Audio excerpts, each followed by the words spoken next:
and send it to you. I'm sorry. There's some like wild. What There's is going something on? wild that just happened. Oh, shit. I just wanted to say that I don't know what it is.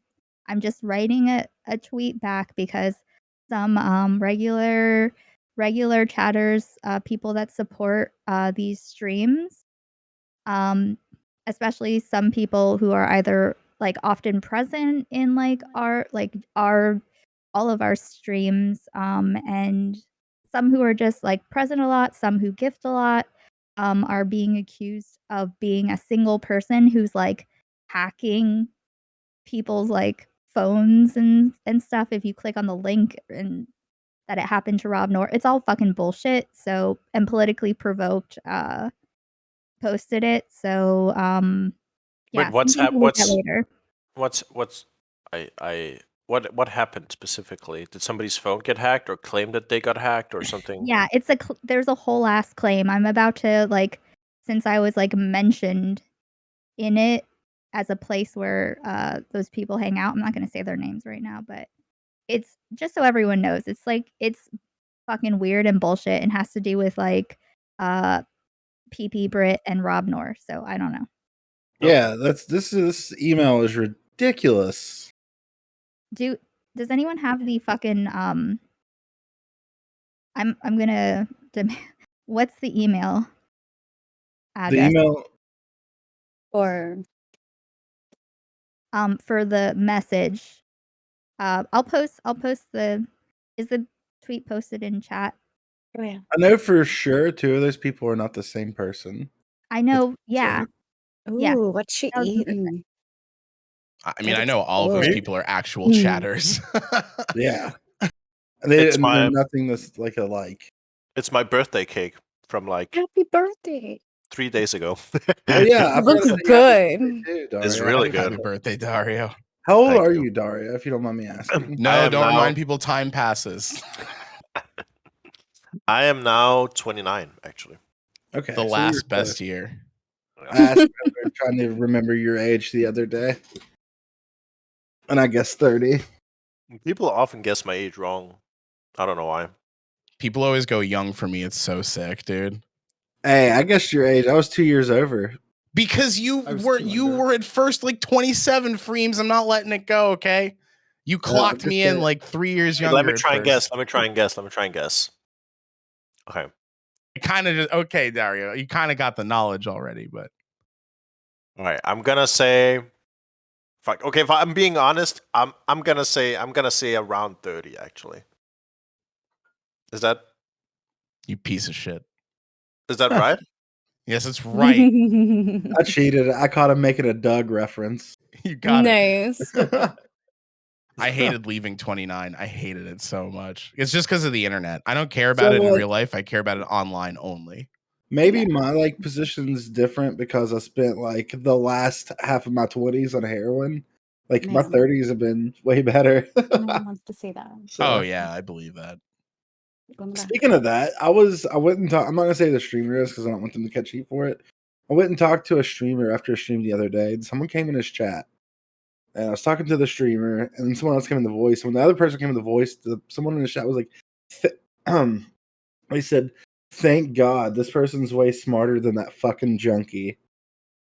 And like started talking mad shit about me. I was like, "What the fuck? What did I do to hurt this?" Oh, person? you were the junkie? Oh shit! Yeah, I didn't even get that. They're calling me a junkie, like based on your past drug use. Yeah, and I was just like, you know, I'm like over 4 years clean now. I admit, and then I was Fuck just that like, raggedy bitch. I was like, I've gone a little hard on people in the past. Maybe that's why they're like, I'm not mad at you. I pity you. And like, I didn't even want to like give him like the enjoyment of hearing me like talk shit back to him. But in my head, I was just like, hell yeah. Right, I'm so sorry for this person because they know this much about me, and I don't even know who they are. Exactly. That's why it doesn't really bother me too bad. It's the same person who's been trying to hack emails and everything. Wait, I'm gonna read this aloud, okay? Right. And then we'll get to the topic at hand. Okay, sorry. Yeah. Okay. This is the email. Brittany doesn't share the fucking email address, so I'm asked for it because fucking what the fuck is this? Anyway, sorry, I'm starting to get very angry. Politically provoked, aka Brittany, posted. So we got a very bizarre message email. Message email. Okay, dude. I reached out to Rob Noor about it to see if what they were saying was true, and apparently he got the same email, but they said what happened to Rob happened to us, which I have no clue what the fuck they are talking about. We got 2 others as well. I don't know what that message even means. So the email says, "Hi, I used to watch Twitch until I got hacked by a female who hangs around Twitch and had multiple fake accounts to post URL links in comment sections on all political Twitch channels." What comments? I don't know what the fuck a comment section on Twitch channel is. That's some fucking boomer ass. Yeah. The comments section on them there and your hoses. Oh yes, that's just the first sentence. I mean, they also started in their first line saying we received a very concerning message email. Yeah. By a female. I used to watch until I got hacked by a female. She mostly hangs around Prime Kai's and Akio rules, parentheses, believe how it's spelled. Why didn't you fucking look it up, you weirdo? I had a virus on my phone that couldn't be erased even after factory reset from this female, and she was hacking all Republican channels I watch, even posed as a mod. She hacked Rob Noor's channel and threatened his family. I tried to contact Rob with email, but it seems he doesn't read it.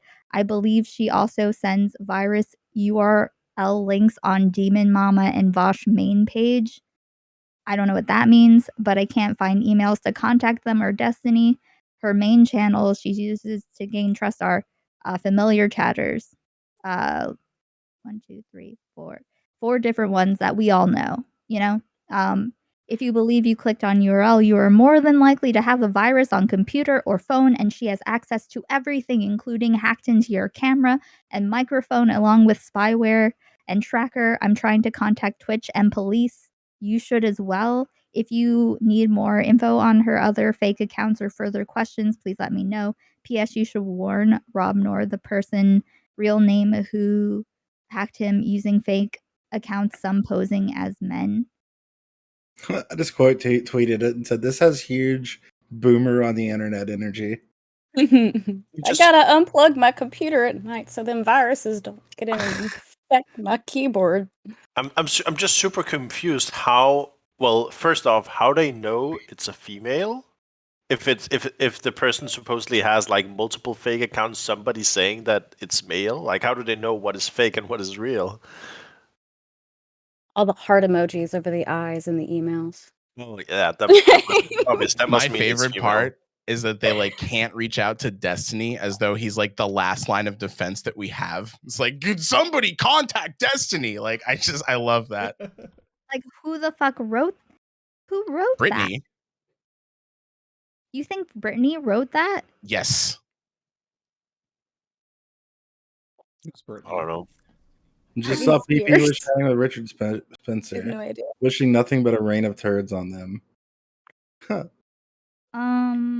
Well, I'm quote tweeting her recent she recently I guess tweeted at me to unban her from my chat because I denied her unban request, and I was going to, except now I'm gonna say, give me that email first. I haven't banned her from my chat because she hasn't been here. I want her to be here when I do it. I love the idea that like these unban chatters requests. are master hackers hacking into like our cameras and knowing every footstep that we take in our lives. Like, how the fuck could you possibly know any of these things? I mean, like, it doesn't sound like Brittany wrote it. I don't know who the fuck would write that. Maybe the hacker wrote it. Well, yeah, possibly. All evidence right now, Brittany's the most likely suspect. All I'm saying. That's all I'm saying. No. I mean, like, most likely she knows what's up. There's gotta be. Like, you know, like, why the fuck? She should have included the email address. Why the fuck wouldn't you do that? Remember when she was in your chat, Razam, talking about veganism? And I was just like, Brittany's just worried that if more people don't eat meat, that animals are going to overtake humans, and then little Timmy will have to worry about getting eaten by a cow. No, true. Dario, did Cows you just intentionally go full no on more. Mr. Girl with your monitor peeking onto the screen like that?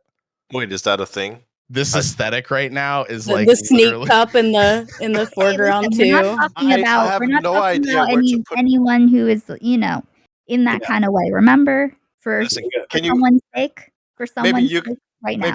maybe you can help me? Okay, I have not managed to find a good setup for like my webcam for Oh, doing. you're this. getting closer, apparently. But Look. is this good? Like, or should it be closer to my face? Like how's this? I don't know.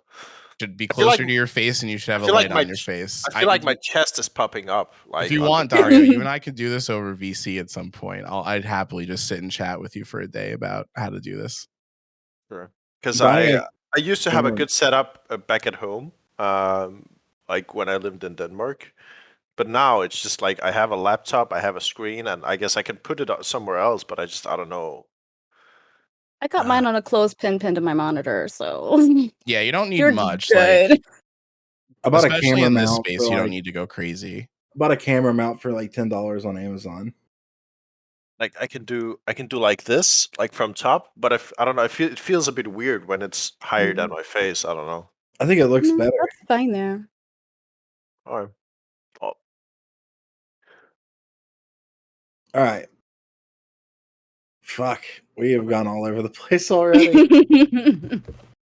I feel bad that Justin doesn't have his stuff fixed either. Justin's like mic's not working. Oh, really? Oh, well, just He's got a can very hear us, I complicated think, setup. right? He can hear us, right? Yes, no. Okay. Yeah. So he can hear us, so we can continue on. Danabo, you're muted. Yeah, think he's he- got his kiddo in there. Oh, he looked at the camera. It looked like he said something to the camera, but Oh. maybe not. All right. Fuck, where to even start with this now? We kind of already started talking about it. I think I was mostly arguing with someone in chat though. Where did this all start at? Like Mindwaves tweet. Mindwave? Of course it was Fuck Mindwaves. Mindwaves, Okay. by the way. Listen, somebody tell Mindwaves that I know that he doesn't believe this shit, and if he does, then ask him if he thinks that Medicaid has gone too far. Should we not even Medicare for all, not even like adding to it, like is the present Medicare and Medicaid that we have right now, should we give people dental care with Medicaid or no? What should we do? Should they have less stuff, At the same time, yeah. I'm glad Mindwaves brought this up because it's better than what Twitch Politics was talking about before. That is true, but also still fuck Mindwaves. Nah, come on now. No, he tried to get Demon Mama. Well, he did tweet about how people should mass report Demon Mama falsely, so to get Really? her off the platform. So yeah, fuck Mindwaves. When did he do He that? knows why. Was that on didn't. Twitter? So fuck Mindwaves. How many people disagree that we should make EBT cash? I feel like we're gonna mostly all agree with this. Well, see, Wait, what? So like EBT, right? Like we should just make it cash, yes? like the TANF program already is, just instead of having TANF and an EBT card, or some states already have the TANF money and the EBT all on one card. That way, when you go to the store, you can just go through and swipe your card once. Ooh, Lurkus, I'm actually not against that idea either. I believe Ohio has it that way. I Nobody may be Nobody wrong. with us tonight though thinks EBT should not be cash, right? Nobody thinks that we should have like certain I'm food. trying to think. So the reason why I think that there should be EBT is because, unfortunately, it's not just like we talk about fringe cases for the other direction, there are also fringe cases where if it is just cash, some kids are not going to get food with it. It's just It doesn't matter. Those kids are not going to get food anyway. The parents will just sell the card. So it not doesn't matter. always. Just give them No, cash. Not people. always. If it's the case that they're not going to get food, their I parents do will like just sell it for cash. Yeah. maybe. They get less Regardless cash, of so the kids are less likely to regardless get fed in the first place. Just give them cash. Yeah. But regardless of what form you put it, if somebody needs cash for whatever reason they need cash for, which is nobody's business but theirs, they're going to take that card and be like, "Hey man, you need to go get groceries this month. Whatever, use my card and just give me the cash for whatever you use." Yeah, yeah. They're going to do I it. feel like that's a It's a going to thing that's happen. happened like in many other circumstances. Yeah. So okay, so we don't have to like pretend to disagree or whatever about this. Like if we all agree, what I think could be interesting is just um like what are some interesting sort of arguments or pushback you could give to this that you haven't seen other places? Like how would you conceptualize this? Because something I thought about that I haven't seen many other people bring up is like, and I think Ico maybe was trying to get in on that a little bit, is that there are already other cash transfer programs or Jesus Christ, cash transfer programs in the US, right? So stuff like the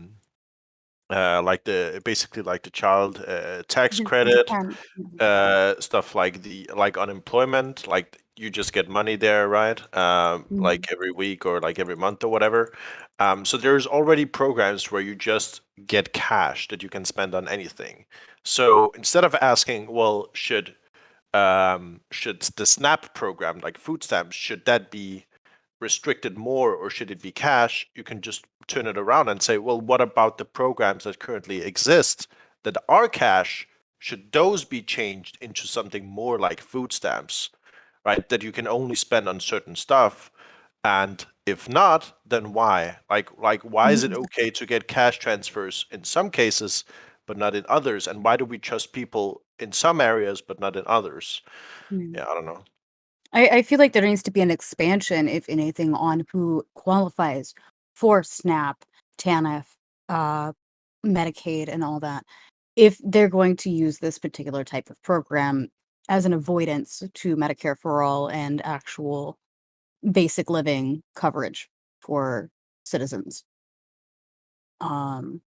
Ideally, of course, I'm speaking to the choir here, feel like everyone should be housed, fed, clothed, because you live here, you are a fucking human being. You deserve to have your basic needs met. But we all know that's not the case. So So in the end, oh, sure. Could I jump in really quick? Yeah. Freems, you had initially said, people aren't going to be using the money to they're going to use their money in a way where maybe their kids don't get food or people don't get the things they need if they just get cash. Do you think the system needs to be perfect before we implement it? And also, do you think that EBT is perfect in those ways, to prevent those things? I don't think it's perfect in every case, but I do feel like there are cases where kids are going to get food just because it was done through EBT. And you think that would happen more than if they were just getting cash? Well, that's what I'm sitting here trying to think about now. Yeah, if they can only spend it on food, it's going to be spent on food. Not everyone knows people who are going to buy their food stamps either. That's a pretty shady area. Well, I mean, if it's going to get I've seen it. Don't get me food, wrong. I've seen it, but if it's going to get spent on food, it's going to get spent on food, but not necessarily for the people who it's supposed to be for. Right. True. That's so true here's as well. so here's an interesting question there, Freems, because I actually do agree, right? That's an argument you can make, and I think that's something people should think about it, conceptualize how they would respond, right? That's one of the scenarios I ran through my head when I was thinking about this was, well, what if people just don't spend the EBT on food? Like they want to buy, let's say you go with the straw man and they're you just want to buy alcohol or whatever, right, with the money, even though that's not the case if you look at the data. But let's say it was, right? So the question there becomes, well, what can you actually do, right? If somebody really does not want to like do the thing that you want them to do, right? Like spend the money on food or whatever. Like what if they just want to starve themselves and just What's drink possible? themselves to death? Like So what like so my question there would just be, well, at the end of the day, there comes a line where you can say, well, if somebody really, really, really wants to do that, there's not really much you could do to stop them apart at from the like same time, Daria, imprisoning them. I get where you're coming with this, and a lot of what I'm saying is anecdotal evidence, which in this situation I do think is beneficial because, Yeah, like, sure. where I live in West Virginia, almost a quarter of our state is on food stamps. Yeah, A lot of my family's anecdotes been are on food fine. stamps. There are a lot of people who want to do the right thing, right? But given the option to not do the right thing, they won't. And it's not for like a lack of like not caring. There's other issues that can go in with that, especially when it comes to like diseases of despair, whether it be depression, addiction, anything like that. So when they have the ability to only buy food with the thing that they want, they're going to because they're more incentivized to do so. But whenever they're like, I mean, I should be buying food, but like I don't have to, and I really want this other thing. I'm not going to say that's going to be the most common occurrence, but I feel like these programs should be able to be spread across a lot of fringe occurrences. That's why I make the same argument whenever people are like, well, what if someone goes and eats fast food with every meal? I don't think most people are going to do that. I think it's possible. Or when people are like, what if people can't cook? I think most people can cook. Most people can cook. Most people can cook quick, but not everyone can. And then this program should allow for the people who can't. You know what I mean? So, Yeah, I Frames, it understand. sounds like you're listing a lot of things that like kind of would exist in both situations. So, like, what do you think you would need to see to say, all right, cash, let's go? I would want if they were going to do cash because like I like talking about expanding it to cash more than I do expanding it to fast food. I want to say that, by the way. I do think that it would make more like I I mean, think the fast food thing I is a would weird say argument. Dreams, you're old Uh, enough like me to remember back when you could go and pick up boxes of food. And granted, it was like fucking bullshit. Everybody knows the government cheese stories. yeah, But yeah. like, I've seen government cheese. Hey, government you cheese know, it was was good actually as pretty fuck though. peanut butter's Yeah, fucking it was good. but the Government milk cheese was though. amazing. No. But something and a lot more of my Latinx friends have talked about like the ideal future where you just can like tick off these are the foods that we can eat. We don't have dietary restrictions. If you do have dietary restrictions, you put that on there. Just tick off this is what I need for the month. And then it delivered to your door. You don't have to go through the bullshit process. This is what my family will need in the month. Have you used all of this month? Yes, no. Okay, then your next shipment of that won't have as much because you don't need it, you know? Mhm. Like, say you get a 50-pound bag of rice, well, you still got half a bag left. You don't need it next month. Okay. Something like that would also be beneficial for people, like I talked about earlier, the 20 some odd percent of EBT recipients who are disabled and can't make it out of the house, or people who only have one car for a multifamily situation. They know my food's going to be at my door. My kids are going to be fed. I'm going to be fed as long as somebody is able to do the cooking, Mhm. you know. Yeah, you don't have to go out Yeah. It would and also gather help in this those COVID So I times. will say I'm not like set in on this. Like I'm definitely torn, right? I'm torn in that because I've witnessed these things before. Like I've witnessed like people who want to do the right thing not do the right thing because of whatever X reason. At the same time, I'm also People, torn because I've seen people not be able to get food because they live an hour away from the grocery store. the They fact don't of the have enough matter, gas money to get to the grocery store. They could use that money to buy gas to even go to get food. So like I'm definitely like in the middle on it. I'll say that. the fact of it is, people who are going to do good are going to do good. People who are going to do ill are going to do ill, That's not always regardless. true. It's not always true. Like I mean, I was if a they have the heroin addict. means I've to do made better, then they will do better. But like if you're going to fuck the system, you're gonna find a way to fuck the system if you need to fuck the system. yeah. Yeah. I mean, listen, Is what I'm God, meaning by that. I I'm have not I meaning have I have fucked the system, even though like in my head I wanted to do better. Right? But you know what? It Let's doesn't mean probably like it's You what should, the programs should be better so people don't have to. But I'm saying, to not make a program better because, somebody's going to fuck the system. People are already fucking the system is what I'm meaning. maybe all of know. those things because if you're homeless, if you're like alone and homeless, having like a groceries delivered every month isn't going to work out for you, right? And I mean, like having something that if it works at any place that there is food, then I think it would make sense to have it through EBT, like in the case Well, yeah, I agree if with it's you on something like that. that, but it should be like it depends. I mean, I if you need like EBT, like food stamp stuff, then you probably need other stuff too, right? Yeah, yeah. exactly. Well, usually if you're on EBT, you're also going to be on welfare. Like it's usually the case. Like you're not just getting food stamps, you are getting money as well. Freems, you said you're in the middle. What would push you over to the cash side? If I had a proof that people who are dependent on other people were still getting food in these situations. Every other country that does it frames. Yeah, I mean, once again, America's in the situation is where they're saying we're the only country that can't do this, but all of these other countries can. Somehow, America can't give healthcare. America can't give cash benefits. America can't restrict guns. America can't do this. All these other places can. Not us. It's impossible. It's always a strange argument. Well, Yeah, so I think you have some real concern streams, and I don't think.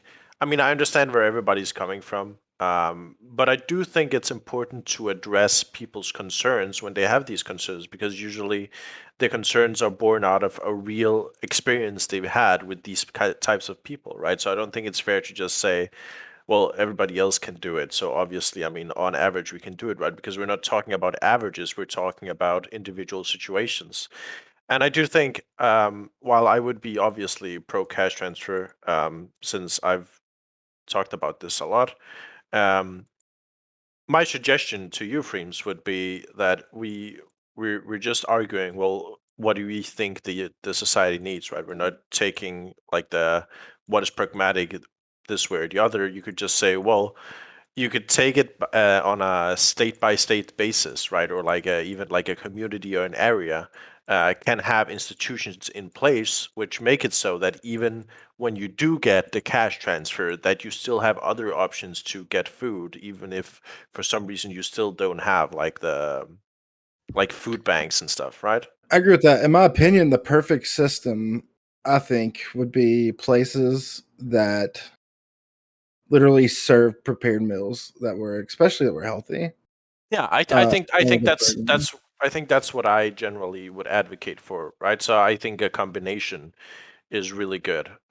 So what I really like is I really like having a principle of every single person, like regardless of how much money they have, regardless if they're like living on the streets or whatever, every single person should have access to the base necessities for free, like produced by like some kind of central system, right? That they can always go to, like let's say they get their UBI or like their cash benefits, right? And somehow like the next day they get robbed and somebody takes it from them, so they have $0, right? Those people also need to be able to go somewhere to get the base necessity to live through this month until they get the money again, right? So Yeah, so why not just like I was thinking the same thing you were just typing, Lucas. Why not expand cash benefits and still have SNAP? I don't yeah, like you can still I expand just cash benefits and posted still have in EBT. chat. I think you can have both, right? That's also what I would say, right? You Yeah, The reason I get rid of EBT because of how dehumanizing it is to give somebody a little card and say go and buy your poor food. It's Not to mention the fact that just the a SNAP horrible thing benefit, to do to people. the SNAP benefits don't even take actual inflation into account. They adjust for inflation every fiscal year by maybe like 1%. It doesn't account for the peaks during the year. It doesn't even cover the like in the past 4 years, the rise of inflation has like 4 For times what they've sure. actually. That's a separate problem though, right? Yeah. Because even with cash, changing it to cash, like they would still have to adjust for inflation or not adjust for inflation. There's so many different things that need to be improved upon the system. I think when it comes to the cash, it's just about barriers. And I think that people should like not be precluded access to the things that they need. And they're already set up within the system to participate in it in a certain way by using their debit card, their bank account, whatever. Like they don't need an additional little thing. The dignity, as Danabo says, it's like a kind of separate thing. It's more a practical matter for me, where I just want people to have less barriers in front of the things that they need. And I want people to be more self-determining about or have the ability to self-determine what they need. I don't think that the government's capable of having that level of granularity that people need.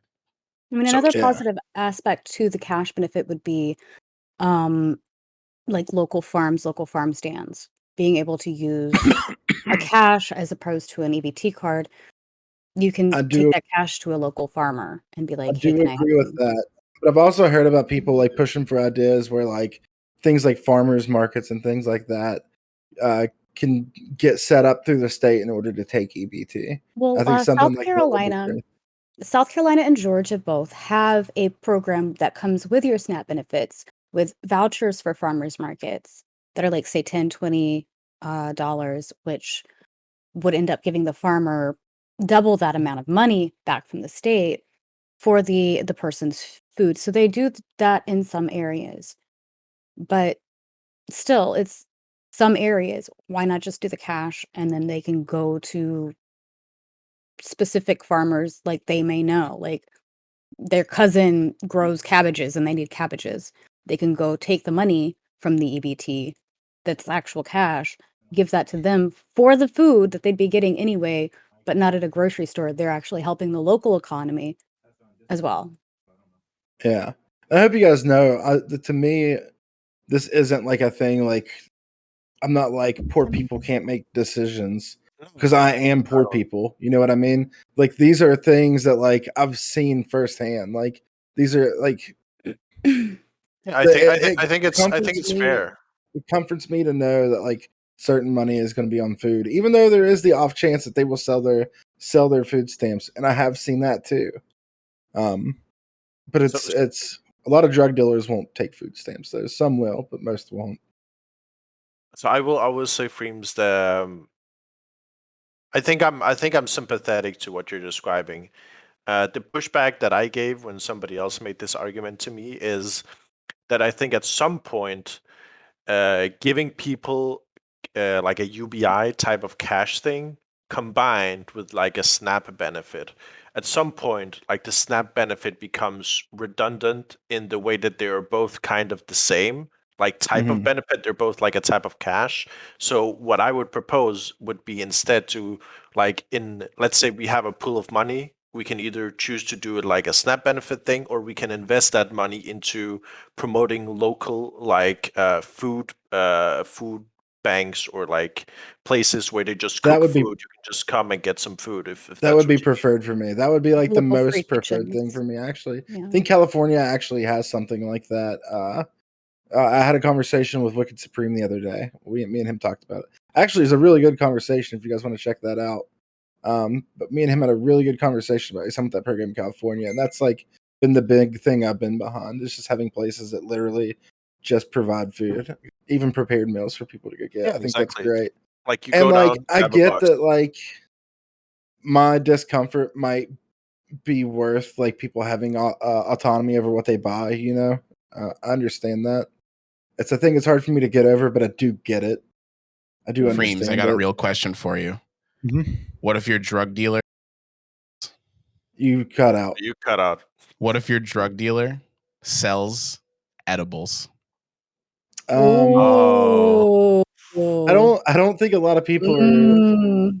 I don't think a lot of people. I mean, you know, hell yeah, but I don't think a lot of people are like not buying food because of weed. I don't know. My dealer's got he's got a good ass pasta he'll show you one day. I've never seen heroin cookies, so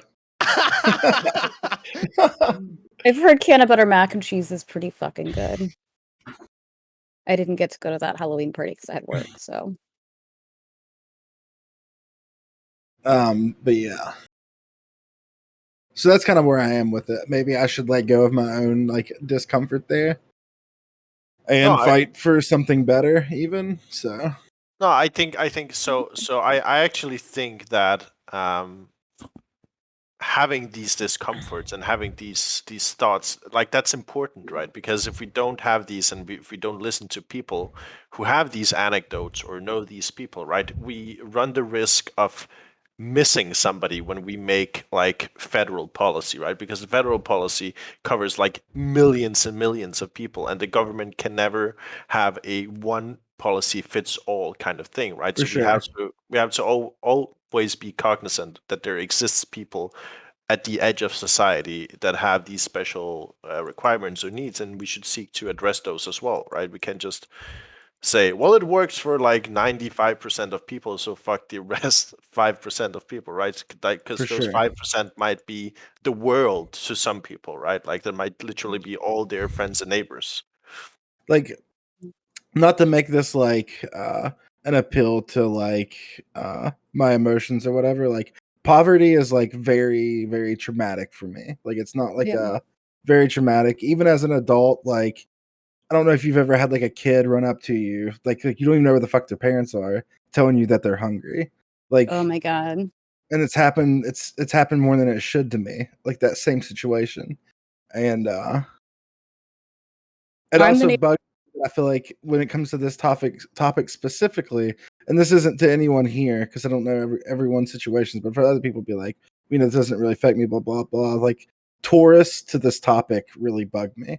Like, people who haven't dealt with poverty firsthand, like they're just coming from a place of being like poor people this, poor people that, even though they've never been poor.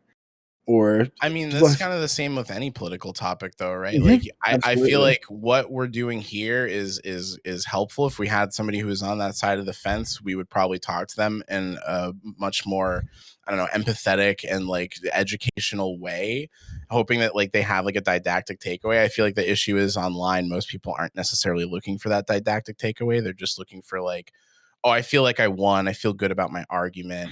And like, we're not concerned with building bridges. So like, I hear you that like there's this issue of like political tourism, but I don't think it's exclusive to EBT benefits. I think it's exclusive No, to it a lot is. of issues. It is not. I mean, I think absolutely. it's a lot of issues. Yeah. It's It's absolutely every issue, 100%. Like, Mhm. I mean, now people are moving on to like the homeopathic like mental health argument, right?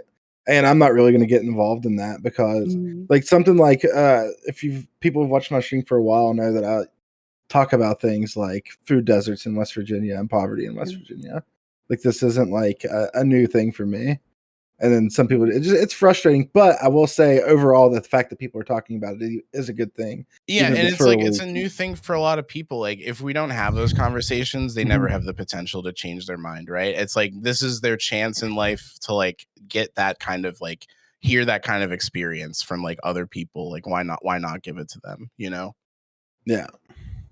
Mhm. No, absolutely, I'm aware of that too. And ultimately, I think it's a good thing that this conversation came up, just like other conversations.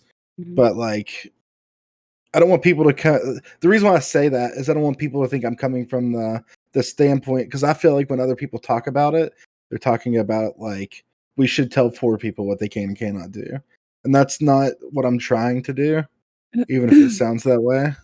Yeah. I mean, maybe it is what I'm trying to do on a very specific one thing. Well, it's not that you're trying to tell them what to do because you like having that authority and you think that they're stupid. You want to control that because you're concerned about the well-being of the people who might have that newfound like ability to just go buy drugs with money that was normally delegated for food. Like, you're just cautious. I think that makes sense, and your answer made sense. You said, if I could see that there's not a substantial amount of people who are going to use it this way, and dependents aren't going to be harmed by this, then I would change my mind on it, which is consistent with your position. So it just feels like you have real concerns. You're not just out here like with some irrational position that you hold. Like, you want to see the best for people. Right. Yeah, I that's just the main reason I went off on that tangent, though. That's what I wanted to explain. And it's like Maddie's saying in chat here, they've qualified for SNAP, but reapplying has been too arduous for their capacity right now. And they're in the midst of a disability pay denial that is routine. It's like I was saying earlier about people who are on disability are on SNAP, and the difficulty of having to go to those appointments, even if you know when your scheduled appointment is, plus going to go get food, and then you have to go home and make that food, can be incredibly taxing, just physically and mentally. And sometimes you just want some fucking mac and cheese or a rotisserie chicken because you're goddamn tired. You don't want to spend another 15 minutes standing in the kitchen chopping vegetables, then another 45 minutes cooking the food. So I went and looked at something because I hear people bring up the rotisserie. I did 100%, because I was like confused the other day. I 100% did buy cooked rotisserie chickens from the grocery store. In some states, you can buy deli foods if they're prepackaged and sealed. Yeah, okay. If they open, you can't. Like, you can't get a pub sub because it's not wrapped and sealed. Gotcha.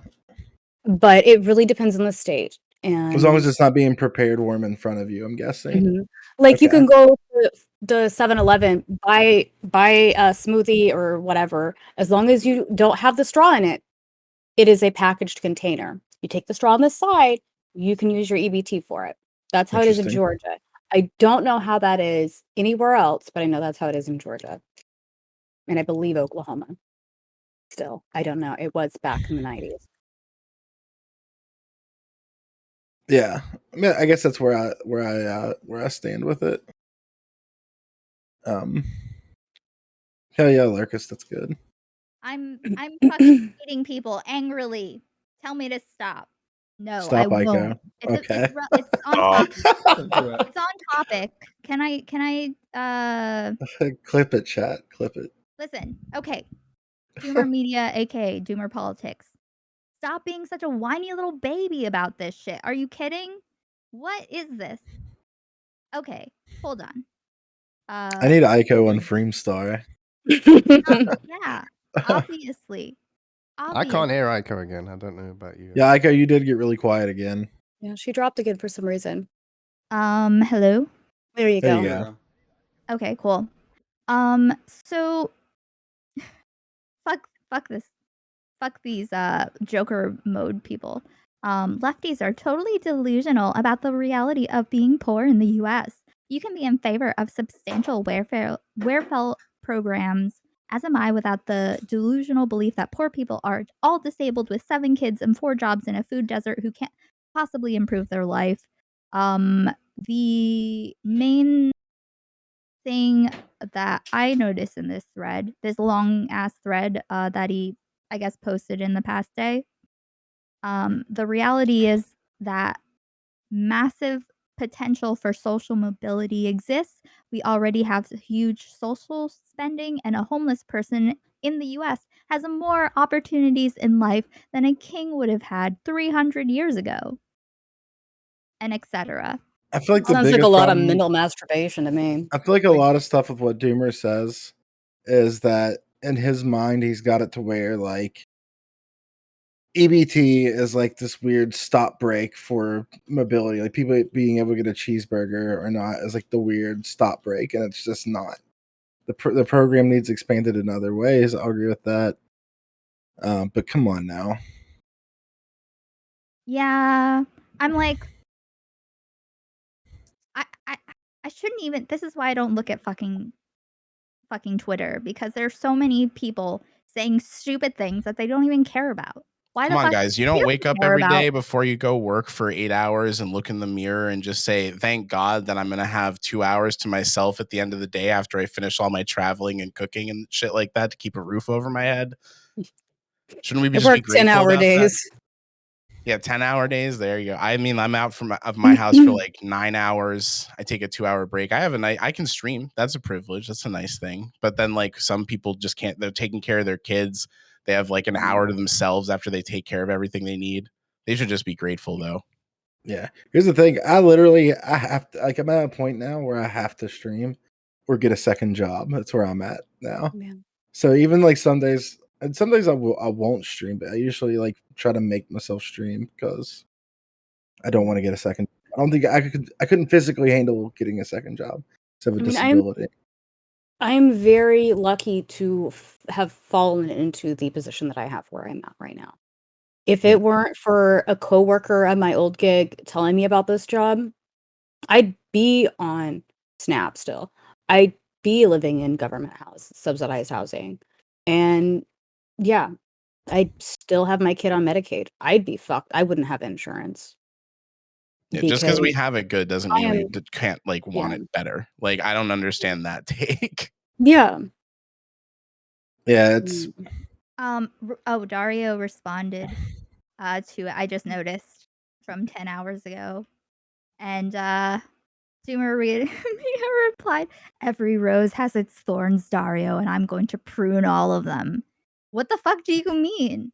And I just honestly, I just What think does that mean? You are out of your I just think goddamn he's memeing. I just think he's like, I think he's bored, so he's doing like the Twitter war where he goes to war with like literally like everybody on Twitter. Like yeah, I don't know. for fucking losers, okay? Like going out, like it's one thing, like having your like silly little take, right? But then to go on where you get yourself so worked up that you talk about how all these people are so fucking disgusting and virtue signal and like, dude, you're salty about something. I don't know what's going on in your life, but you should probably, I don't know, take a break. I hope Justin gets his stuff fixed. I'd like to hear what he has to say. I love that, Maddie. Did you restart? Yeah. It's not working. Yeah. Did he look at his? I mean, he probably did. I'm sure he knows. But did he look at his Discord options for voice and sound? Yeah, he switched mics and stuff too.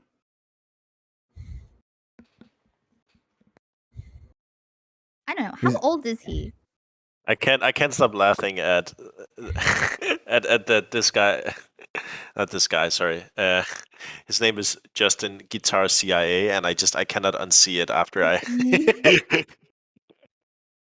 Well, that's what I thought it was, honestly. Cryptic. At first, I thought it was Justin from shit. They're gonna kill me. Unelectable, and I was like, oh, Unelectable's gonna be here. And then I was like, wait a minute. Justin CIA. Not today, CIA. Not today. Well, always if listening, he never was speaking. CIA, it would work, right? Well, at least we know that it's not him that's the female doing the hacking, right? It doesn't look like he can hack things very well. True. Yeah. Yeah, this is why me and PJ do the video ninja, because Discord can just be quirky. I'll say. Fuck Discord. Maybe it needs to be updated. I need to roll a joint. That's what I need to do. I just realized I don't have any papers. Ah, shit. You don't have a bowl? I do, but it's in two pieces, and I can't find the second piece to it. You don't have any other thing? Do you have an apple? Probably I have a not. Monster Energy can. Oh, we gotta go old school with this shit. Let's go, Frames. I'm sorry. I would give you a paper if I could. It's fun. Wait, I think my lighter is out of fluid too. What the fuck? Okay. It's a conspiracy. Dire straits, Frames. Dire straits. So I'll probably just go to your stream afterwards and watch, and I'll go to the gas station before. If you're streaming after the panel. Oh, by the way, there's a new the term TERF is over. What is it we now? have a new word because, you know, TERFs aren't feminists, right? So it's a trans exclusionary radical dumb fuck. You know, because everyone's calling everyone a dumb fuck, so it's TERF. It's TERF now. You could also went with douche would have been really good. I like dumb fuck too, but well, it's just, you know, douche is people who have less been able. very like weird about the gender stuff tend to be using the words dumb fuck a lot because they are wayward children, lost, disappointed by their old daddy and in search of a new one. But I'm sorry. That other daddy doesn't love you either. What does fart stand for, Bagel? Bagel said I thought they were being called farts. Yeah. What does farts stand for? Because I like that too. We can call them turds or farts. What? Fascist adjacent radical transphobes. Yeah. I mean, you can, mix it up. Why not? Yeah, I was just gonna say, douche is a little less ableist than dumb fuck is why I brought that up. But Oh, it's really for them. I mean, yeah, just I the get it though. people. Once you explained why, I Yeah, understand. yeah. Hey. So really, I guess for just a few people on Twitch, but everyone else. Yeah. How would you guys feel Something about if there was a simple. program that people could opt into instead of SNAP that actually provided more money for healthier foods? So this is something that was brought up earlier too that I found interesting. Mhm. Nope. Like you, I think it's a problem of the market, not a problem of like us policing people's behavior. Like the food's Mhm. fucking out there and it's I feel marketed to us, it's advertised to us. We don't Yeah. have like the educational resources to like Well, always understand why things are good or bad with our food choices. Like I'm not going to blame somebody for choosing the so wrong food, quote unquote. this would be something that like you would opt into, not something that you pick right off the bat. Even if there was a cash option over SNAP, I would still be for this program. I mean, I feel like people would be for it, but the lobbyists from the food companies would be against it and would probably not get it to pass. Yeah, I mean, even with that's a that, even that completely was other I'm thing. wanting like your all's personal opinions, not like whether or not you think it would pass, just whether you would be for that as a way to promote people, because I do think that's another issue too.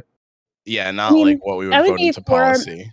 I would be for something like that where it's like, hey, if you have time and can take like these online courses about healthier eating and you agree to eat healthier foods, then we'll give you a bonus level on your EBT benefits or what have you, something like Exactly, that. like Yeah, I sure. don't view it as That Oh. is policing. the I view it as barrier, though. encouraging. I That's feel the like barrier. it's yeah. Well, it's not really a barrier though, because it's something that you opt into. Like it's your Yeah, choice to do it as or an not. elective program, yeah, sure. I mean, but if you really need, I don't Because know. like, I think because I'm saying like, even you if have there to was make like the promises. even if there was like the cash option, like it's still harder to get healthier foods, at least in a variety, because it's just more expensive. Right. I would feel like it's something that would definitely be worth looking at and seeing, how is this going to affect the disabled community? How is this going to affect, this community? What are the negative aspects of it? It would be something to at least investigate. Yeah, I think that, you know, like it the people that need it, like if someone doesn't need it, if they like if you just look at like whatever their income is or whatever, it should just be based on if you need stuff. Like it shouldn't be like extra hard like, oh, if you promise to eat healthy, because why are we trying to incentivize healthy eating when like through an individual way, and by that it means like they're encouraged to like, oh, instead of getting like food right now, I guess I'll wait until tomorrow when I can like drive out there and like cuz I'll save a few dollars even though I'll have to go out of my way and drive like 45 minutes and do all of this other stuff. You know what I mean? Like it's um like uh healthy eating is not a thing that can be done like Like on a it's not like individual people are level. So this is willingly eating shitty. Right, I It's more know, like but people there's are the like, food desert. yeah, I'm just gonna eat fucking trash because fuck my health. They don't. It's not Right. like that.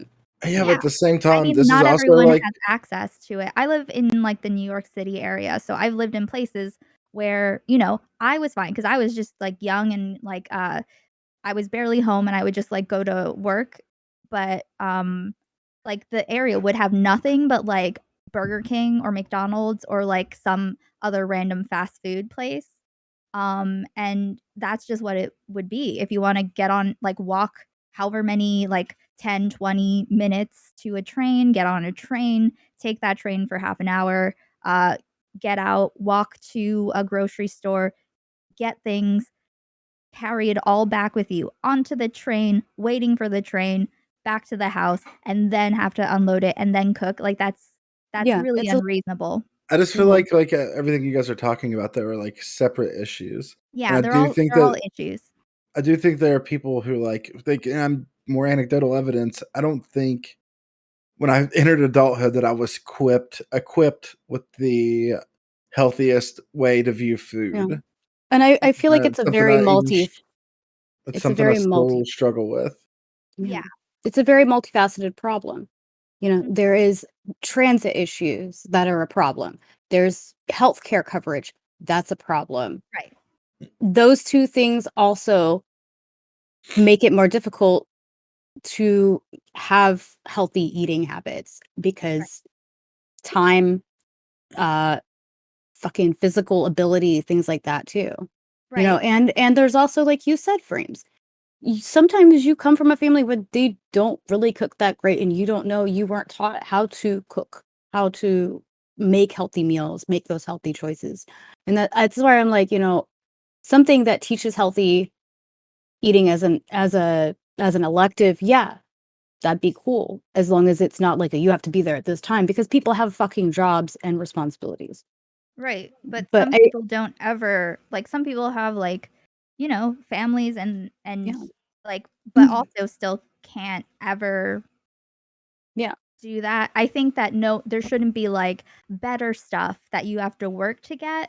Know what I mean? Like, it should just be, like, if you like, compensating if you have these different things, these different, like, options, like, if you, regardless of whether it's, like, cash or, you know, credit for food, then, like, it should work at every food place so that whatever works. If you can get healthy food, cool. If you can't, if I don't know, there shouldn't be like a extra steps. Like, you could incentivize to buy healthier things where you're at, maybe, but it shouldn't be like you have to like do a program of learning how to cook or something, because that Well, I wasn't even talking about a I program. don't think he was saying like learning- where you have to mandatorily. I think it was more of No, here's this is an definitely more of optional like an thing. opt-in program. See, the problem is I feel like anytime someone tries to suggest something healthy or a way to get people healthier, which is another big issue, like we come up with a lot of reasons of why not to do that.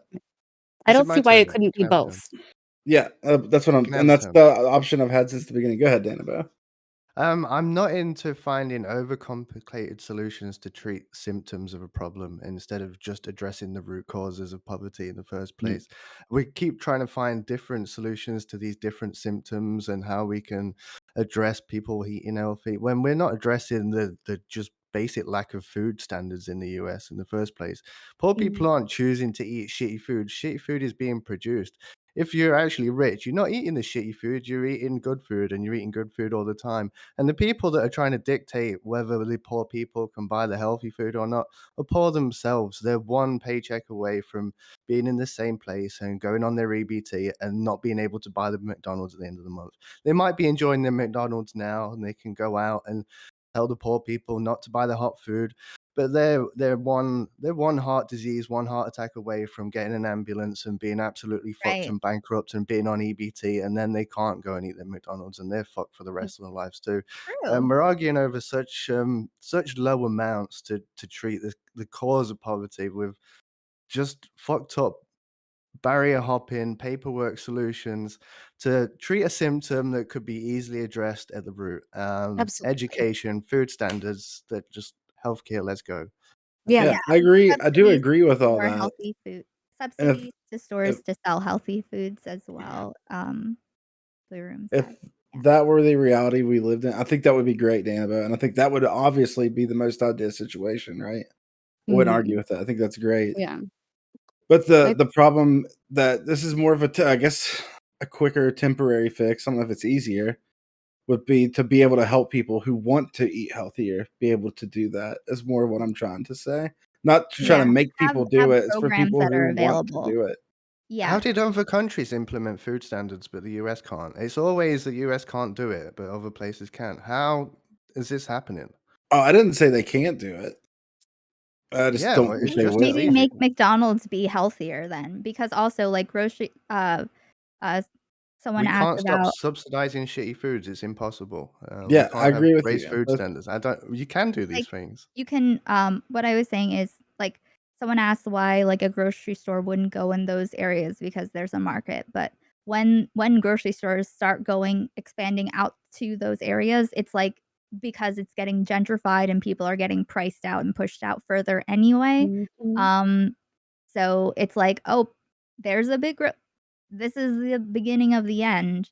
And it's I guess, like, whatever we do, instead of, like, worrying about, what, how, like, people could maybe get around something or trying to guide them into doing one thing or another, it's just, like, having all of these options available so that way, like, you can, like, learn like, you will still be able to get all the things, but then there are also programs if you do wanna learn how to do something, that's there and you can do it, but it doesn't have to be, um but there's nothing, like, standing in the way of, like, there's no pressure to you know what I mean? Like, right now, there's like, it has to be, like, a systemic, level with the yeah, like Danabo said, like, the Yeah, I food agree. I standards. agree with Danabo full heartedly. Like, and I do think there could be something that could be done, but I'm gonna give an opposite take to most people on this. I think it's kind of I look at it like a sale, right? If a certain store is having a sale, then you want to go to that store to get the sale, then go for it, right? If like people want to offer this program where you just get like free food because you decided to get a bag of rice instead of like some like ready-made meal or like some like pre-made stuff that you just heat up, like cool. I mean, whatever. I don't think that solves the problem, but like more nah. people will get more food if that program existed, and if it's not like a huge problem, like all right, whatever. Actually, hold on. I agree with how absolutely gorgeous your I just kitty want to is. finish. I just want to finish the take. I want to finish the take that It's I started. me. I'm gonna finish the take that I started, and I think that it's fucked up that it's cheaper to go to McDonald's than it is to eat healthy. Also, getting I think rice, that's a just big straight up problem. rice I is agree with not you, healthy. Danabo. That's not I was just giving an healthy. example. Like I'm No, not no, I sitting know, I over just here wanna being like be, a like, nutritionist or clear. something. No, I'm saying, like, because Justin is type 1 diabetic, so, all of these Mhm. things, like, affect him very much, and since he just got, like he just got a Dexcom, which, tests your blood sugar continuously, so you still have to give yourself insulin, but, you don't have to, like, finger prick, um in order to know. And so it has all of this data that it tracks, and then you can see, like, how long something stays in your system. When you are type 1 diabetic, your pancreas doesn't work and you will die. It doesn't like your sugar will just continue to rise until you literally die, and go into a Yeah, so you're just basically making the point that like some foods aren't necessarily healthy for everybody, or like that line of health isn't a clean, like healthy, unhealthy line. Oh yeah, that's but actually. also, Oh, sorry. there's more than just that, like yeah, I guess that's a different, that's a different road, but it is changing, um actually, never mind, that's kinda goes down a different road. So, yeah, that's fine. Mm. Yeah, I wanted It's I wanted to say I feel like, so I think for most parts of this conversation, like we don't actually have to agree on what healthy means, because Mhm. we have like a broad concept of like what is healthy, what is unhealthy, right? We can say, okay, McDonald's is probably unhealthy, right? But I feel like there's a different conversation that's being taken for granted in just like what is actually healthy food, like what is actually healthy? Like, is it yeah. healthy to get your standard deviation, like amount of calories each day? Like, is that healthy? Like, do you have to get a certain amount of vitamins every day? Like, here's the thing, right? Like, probably 90% of people on Twitch right now probably are lacking in D vitamins, like Yeah. vitamin D, right? Because like during the winter, you get less vitamin D because there's not as much sun. You don't go outside much if you're on Twitch all day, right? So you should probably be taking a vitamin D supplement, I have my happy little plant lamp that makes me glow purple.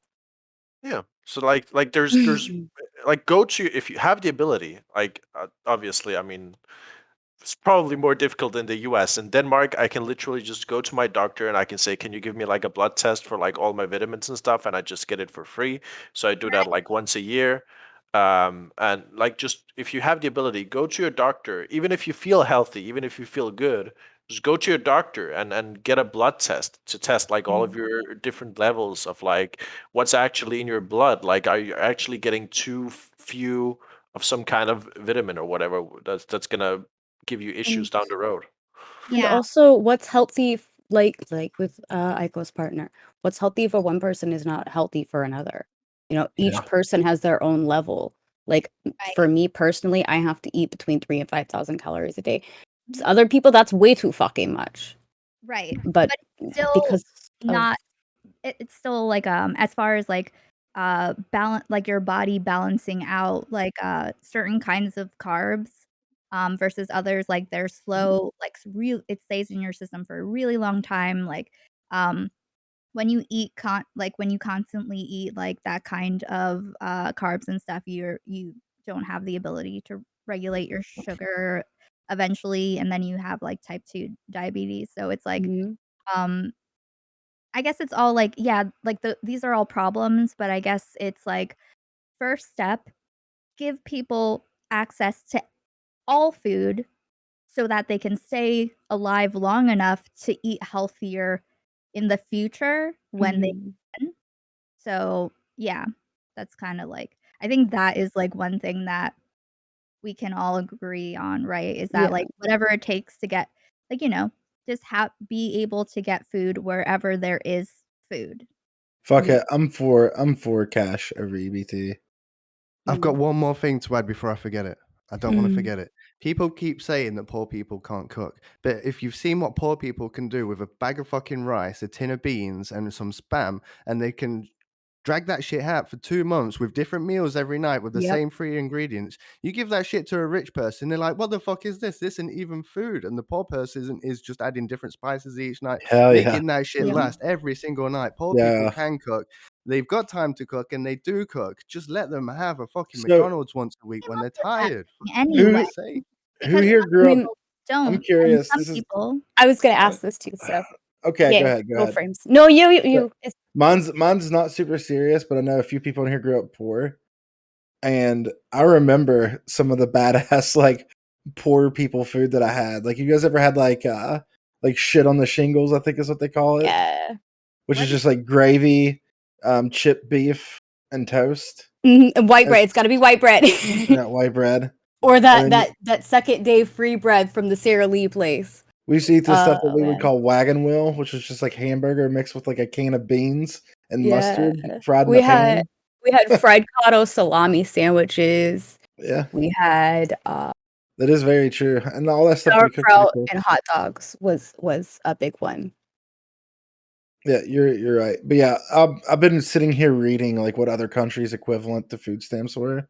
They all seem to have better options or better outcomes rather than America. Yeah. But it's like We have, I mean, we definitely just have money in Denmark. Like, you get just That's just what get most people do, or they'll get vouchers that are as good as money. Like, they work just Yeah. as good as money. So I am not an American, so obviously I didn't grow up with like any of the foods that you probably did. But I remember, maybe like a dish called goulash. Yeah, that's I Hungarian. don't know. Yeah, My grandparents are Hungarian, yeah. and I my had great that. grandparents are. I Hungarian had that all goulash the is a bit time. different than Danish goulash, though. Yeah, And I had. Ours is like a stew with like noodles and like sausages in it. It's like tomatoes, peppers. Yeah. So stuff like we would basically just put like anything we had. Yeah. Like, Well, I mean, that's why the Hungarians ate it, and probably same with Danish people ate it because it's so cheap to make. My well, it's family not. potatoes and not pasta. What Yeah. is So, it? Oh, my family did goulash with potatoes and not pasta. Yeah, it's usually whatever. we did Whatever potatoes carb. as well.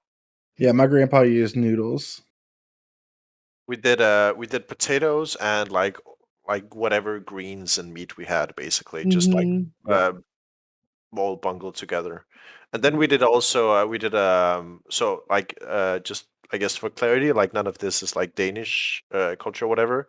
I'm originally from Bosnia, so that's where it's from. Like the foods. We had another dish that was super popular, which is called grah.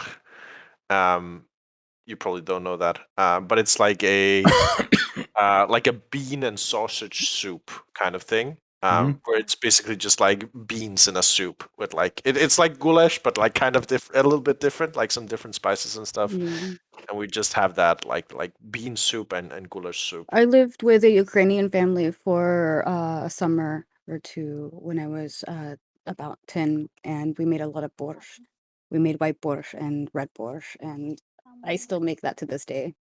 It's just like a head of cabbage and whatever vegetables, especially root vegetables, you have in like whatever broth you can have. Or if you don't have broth, you use water. And I swear, then growing up if you're drinking fucking Kool-Aid. you ever just eat dry cereal because you don't have like nothing to put in that shit, just like eating it out of the box like a little goblin. Wait, hold on. Or I'll the be right bag, back. let's be real. I'm gonna try to see if I can Justin Fix real quick if Justin's. it works. Okay. I'll be right back. Ooh, Okay. food link? Food link? I used to make a joke. Yes, I've had that. That's really fucking We good. used to talk about eating cereal with a fork to save milk. So here's another perspective that I don't know. Maybe you have that, maybe you don't. So I never grew up cooking food because in my culture, men didn't cook the food like women did. Mm. So when I moved away from home, I had literally never cooked a meal in my life, Yeah. and I was just like, I had to, like imagine being like 18 years old, and then you have to learn like what the fuck is like spice. Like I never even like put salt and pepper on stuff. Like I had to literally call my mom and be like, everything I make just tastes like shit. And they're like, well, are you using like salt, pepper, like spices and stuff? Like, no. Like, where do I get that? And I had to learn how to go to the store to actually buy like salt and pepper and stuff. Yeah. I mean, I started cooking at a ridiculously young age, but that's because I grew up with a single mom. Like, I feel like most men in Yeah, I was like West Virginia 4. don't. Yeah, I won't think I was 4. I was probably like 8 though, cooking. the Trying to first open thing a I tin of learned to beans at make 4 years old because I'm so fucking hungry. But yeah. the first thing I learned to make was biscuits when I was 3. Yeah, I make buttermilk And biscuits from scratch. that and bacon catfish sandwiches. That's another thing too that I had the benefit of, and that I've always hunted. I started hunting when I was 8 as well, so I've always had wild game, and I would go fishing, and then we'd have like fish and grits and cheese, like shit like that. So I ate pretty good. Like I actually didn't know I was poor until I was like in my late teens. I didn't realize Yeah, our it's family just was life. poor. I think Yeah, a lot of my food difficulties that I have, because I'm mainly a pescatarian at this point in my life, is because I ate the fresh farm beef and I ate wild game, and then when I moved away from the farm, I didn't have access to that anymore. Hey, check 1, 2. hey, welcome in. Man, holy God, shit, man. you sound like my partner. Jesus, I What thought was it the was him for a problem? I have second. to know what the issue was. I have no fucking clue. Here's the thing. So I'm a musician, and Mhm. my audio route is extraordinarily complicated because it's for my work and what I do. So I just unplugged everything and I plugged in Ico's old USB mic. So that's what I'm doing. Did you have it routed through the mixing board? I'm not going through anything now. I'm just going straight Yeah, through but like a before, USB. did you have it routed through the mixing board? Yeah, and then I had all Yeah. my inputs and outputs were getting like I don't even know. I don't know what's going on. You got in a loop. Yeah, You got stuck in a loop. Yeah. I've been meaning to message you to find out how I can play guitar on stream. Maybe I'll talk to you about that later. But yeah, you've sat here and probably yeah. Could you hear us talking? Like, I heard. did you Yeah, ever I was dipping in and out. Yeah, no, I could hear everything. I was testing through Discord, and my audio Well, was sounding cool. I was asking because I don't know if there's anything you wanted to add in or bring up, or You should get a chance to talk. Yeah, he had a lot of stuff. I mean, I don't know. I mean, well, you guys were just talking about what being poor as fuck. I was poor as fuck. I still am, sort of. What's your Talk best? about that too, What's and, your like, best poor food from Yeah. childhood? Oh, for my child. So I'm an immigrant kid. So it probably would be. My parents were both Cuban, and a big thing in Cuban culture that the poor people would eat is picadillo, which is ground beef with rice, sweet plantains, maduros, and a fried egg on top, and it's kind of like double protein, double carbs, gets you through the workday. I feel like Cuban food is like one of the most underrated. Oh yeah, Cuban food's incredible. I mean, there's many layers to Cuban food. So, well, I didn't get to introduce myself, but anyway, so I'm a musician, but I'm like a grad school dropout, so I was in a PhD program.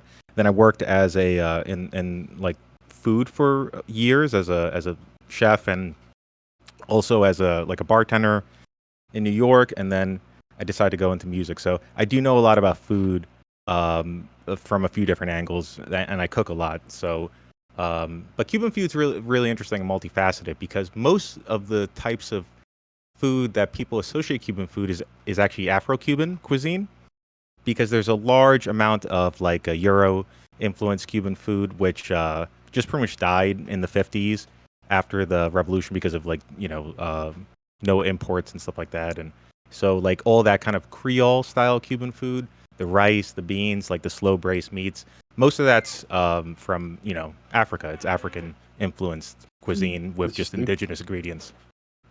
I've actually had. I fucking love beans. I just love beans, like all kinds of beans. Beans are just, I don't know.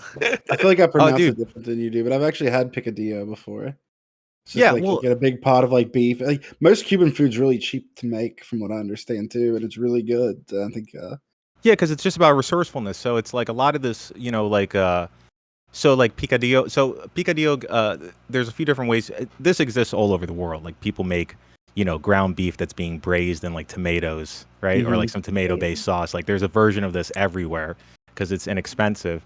My grandma, because her grandmother was from Spain, used to make it with raisins and olives, which was always like a point of contention in my house because, kids don't like olives or raisins, but that's the kind of agrodolce, sweet and sour thing that got imported from Europe. But the most classic way is just to braise ground beef in like a tomato-based sauce with adobo and sofrito, which is like onions and garlic and peppers, and you can add in like crispy fried potatoes, and then the next day when you have leftovers, you make empanadas. Yeah. So that's what we would do the next day, So like one of the times I made it, I chopped up pineapple and put it in it. It was like surprisingly good, but I really like pineapple. That sounds outrageous. That was good. Like a sweet aspect. Yeah, I could dig. So yeah, I've noticed you've like been around listening to these talks. I've seen you in a lot of chats. Is there anything you feel like's been missed from the conversation? So I'm just giving you a chance to kind of get in because you've been out the whole time. Yeah, no doubt. I don't know, man. I mean, I guess I identify similarly as you do in the sense that I give it's a I've dealt with food insecurity, homelessness, my whole life. So when I see people just sort of like make these arguments from a vacuum, it can be incredibly upsetting and triggering sometimes because it's like there's so many dimensions to the impoverished experience in this country, which isn't like can't necessarily be captured by the way the legislation works. There's so many layers of just, I don't know. When you experience coming up through the system that way, you just have a different kind of first-person perspective on what it's like to live through it and what practically gets applied versus what we can theoretically debate. So I don't know. When I just see abstracted points of view on it, it becomes absurd sometimes. From dumb fucks. I'm sorry. I've appropriated the word and I am sorry. I apologize. I will do it again probably. So what's missing from the discourse, I suppose, is that there are things that are available, but it is so fucking hard to get any of these resources. I mean, anybody who's tried will tell you it's like, I grew up with food stamps, and also, I mean, in the pandemic, like, nearly lost everything because I'm predominantly a freelancer. I made all of my money, prior to COVID as a live performing musician. So when I wasn't able to perform live, and if it wasn't for the community and I don't know, like local restaurants and people coming together to keep others fed and help each other out, I don't know what we would have done. So it's like, even when I was trying to apply for SNAP's benefits early in the pandemic, I mean, it's mountains of paperwork. You have to fucking fax everything. And then Yeah. half the time they don't. It's just like, there is shit that you can get, and then there's people who, unfortunately, take advantage of the system too. So it's not. It's super messy, and it's not as easy as just like looking at the data on it or the statistics. You have to understand the way that these people's lives are, the way that people are living their lives through this system. And my mom and brother were homeless. We lost our home, my childhood home. So it's like them going through that system. And my brother Christopher stayed with Iko and I, for a year, so he wouldn't have to deal with that as much. It's insane, and people don't understand like that reality from here's my $10 word, phenomenological first person perspective. They just look at fucking stats and shit, and they look at just surface area talking points, and it's like, fucking help people, man. Like, there's things that we can do, and there's things we could shed light on through these conversations, which don't get addressed when we're just like trying to win arguments. Yeah, and just be fucking contrarians. Like, I don't think anyone should have hot food if you are a lesser human. But also, I've been a hairstylist my entire life. That's the only thing I've ever done. And What do you think about my hair, Aiko? I think that you look beautiful. Thank you. I was actually thinking about cutting it, but I don't know. I'm cutting. Keep it long, hair man. tomorrow, I think. But keep your hair long. I like your hair long. But oh wait, I think I can hear myself. I thought I was just getting invited on this to replace the other asshole long hair. Wait. Hold on.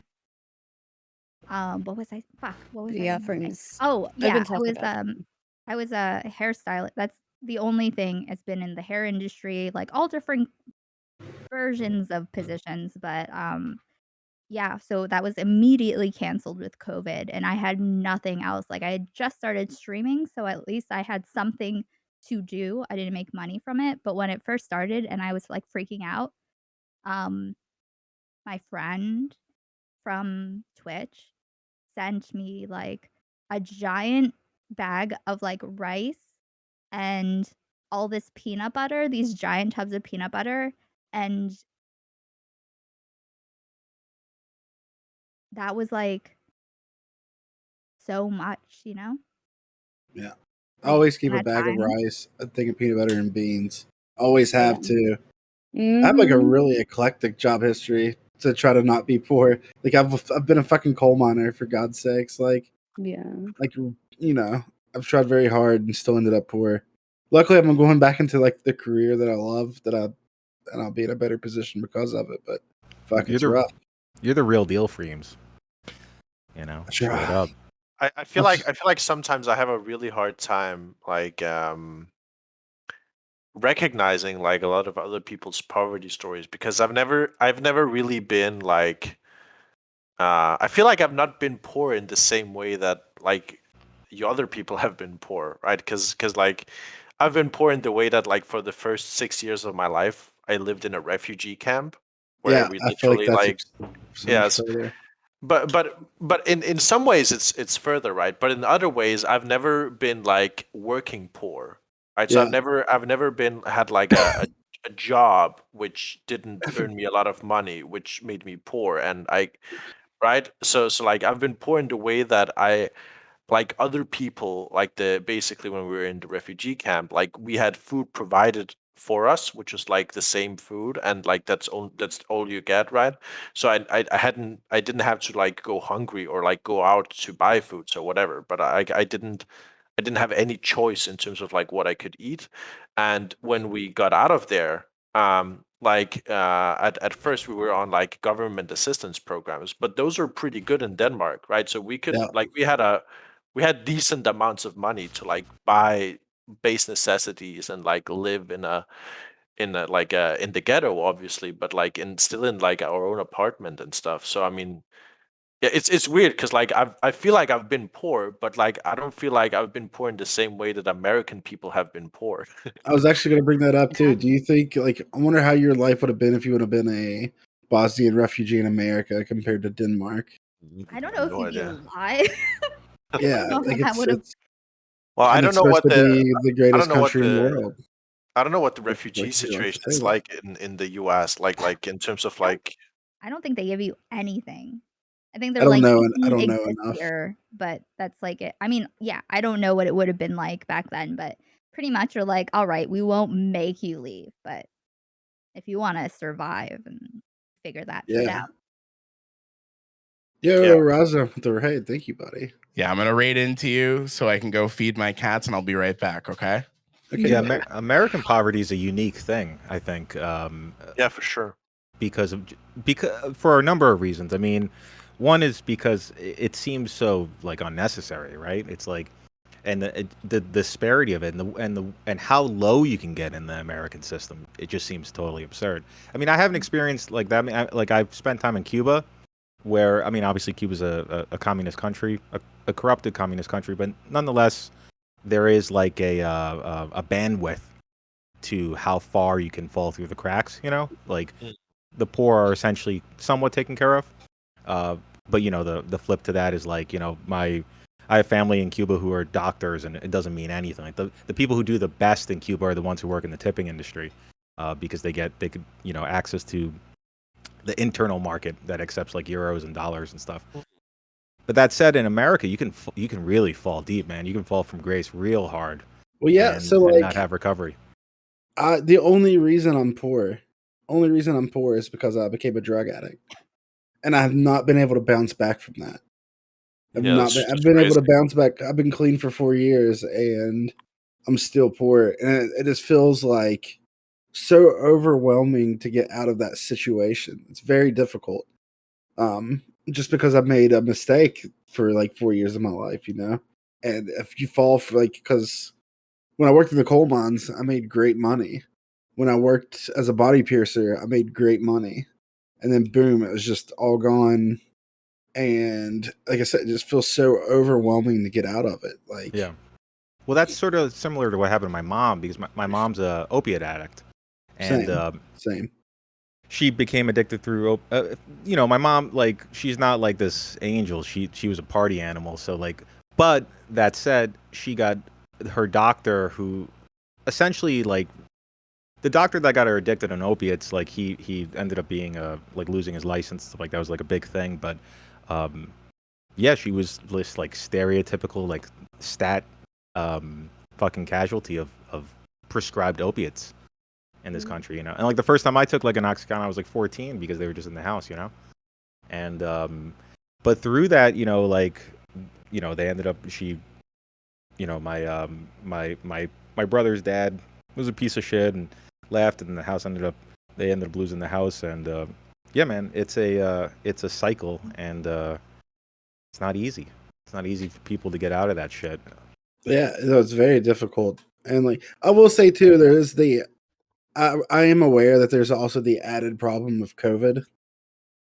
That also doesn't help when you're trying to climb out of these situations, because like No. COVID started a year after I got clean. Yeah.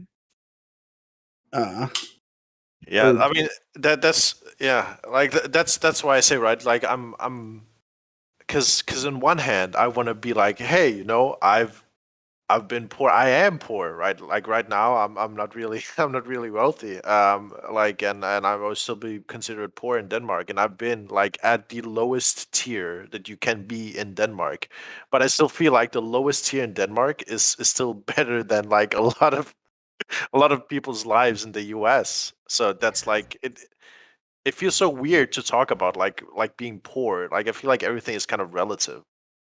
oh god damn it! I can't believe I'm about to say this in front of Danabo of all people, Uh-oh. but maybe we should start looking at things not from the perspective of like what is going on in America or how America does it, but look at like very successful programs in other countries that have, I don't know, people to help people living the lowest quality of life here in America.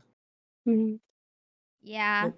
Well, why is this? No one's interested in that though, unfortunately. Yeah, but I mean, I think it's a big thing when you don't have to worry about healthcare. That is like everything, you know? Like if you don't have to worry about something suddenly happening and then you lose everything, like suddenly finding out that you have like a serious illness or We're an about to have accident snow happens. days here, and I'm going to have to take at least 4 days of unpaid leave. And like, I've Oh, had that. there's a I've week's had. wages just gone. I Like, can't wait till and hurricane season. I've got to pay for healthcare. Like, the healthcare isn't covered while I'm off sick. That's I've missed Does that work make in sense, the row. Dario? No. No, Like it doesn't. 5 total days out of the last 3 weeks I've missed work, and that has like crippled me. Like it's like cut me off of the kneecaps so fucking Mhm. bad. Luckily, if it wasn't for Twitch, I wouldn't make it. So thank you guys for When everything you guys when I do. had COVID I was off for 5 days. They wouldn't let me have much more than that. Plus my 2 days off regular. So I was out for 7 days. I made $45 that paycheck. And that's like I'm still trying to catch back up to my goals because of that. In Denmark, you have like paid Paid vacation sick leave days, and paid paid sick leave, vacation. vacation We days, don't have paid And pregnancy. your healthcare is not tied to your job, so No, healthcare yeah. is universal, and so basically, if you're unemployed in Denmark, basically you're at the lowest tier or whatever. Mhm. If you're completely unemployed, you don't work anything, right? You just I guess so. There are some requirements, like there's like some like you have to be after a certain amount of time, you have to be actively looking for a job. So there's like a system that's trying to get you back into the job market or whatever. But that's only after a certain amount of time. And in that entirety of time, the lowest amount of money you can get is about $1,800 a month, and you just get Mhm. that like from the government. what the fuck? So that's like the poorest you can be, I guess. Yeah, God, it makes it makes it sound even more silly to tell people like you shouldn't be able to get fast food on EBT. Whenever Yeah. you realize how fucking bad our care is for SNAP benefits or just benefits in general, welfare in general. And it's like 1,800 you get, and on top of that, you get free healthcare. And like transportation is super cheap and subsidized. Like there's so much public transportation, like in most of the cities. It's like that was also a thing that super surprised me when I came to the US. Is that, like public transport is just shit over here. It's like so bad. Like So are like you in I the US now? He's in the yeah. state with the best Oh public god, I'm so transport sorry. He's in the place with the best transportation, like public in transportation. America. Yeah, City, yeah. Why in the hell did Yeah. you And dude, it's come so to shit. It's so shit. Like So it's it's it's What do Oh you terrible. yeah. like the you and metro is so beaten down and fucking like smells and like so dirt like and It's like like the just the smells equipment like is shit. old. Like Oh, What do you dude, need? What do you need, man? It's the land of opportunity. There's your opportunity. Make it better. All right. Dario, you should check out. There's this great document. I think it's like one of those like New York Times shorts on what happened to the MTA in New York, like starting from the '90s. It's pretty much short. Long story short, it's all Rudy Giuliani's fault. He's like the first person who started like the trend of filtering funds from the MTA to just fund other random shit.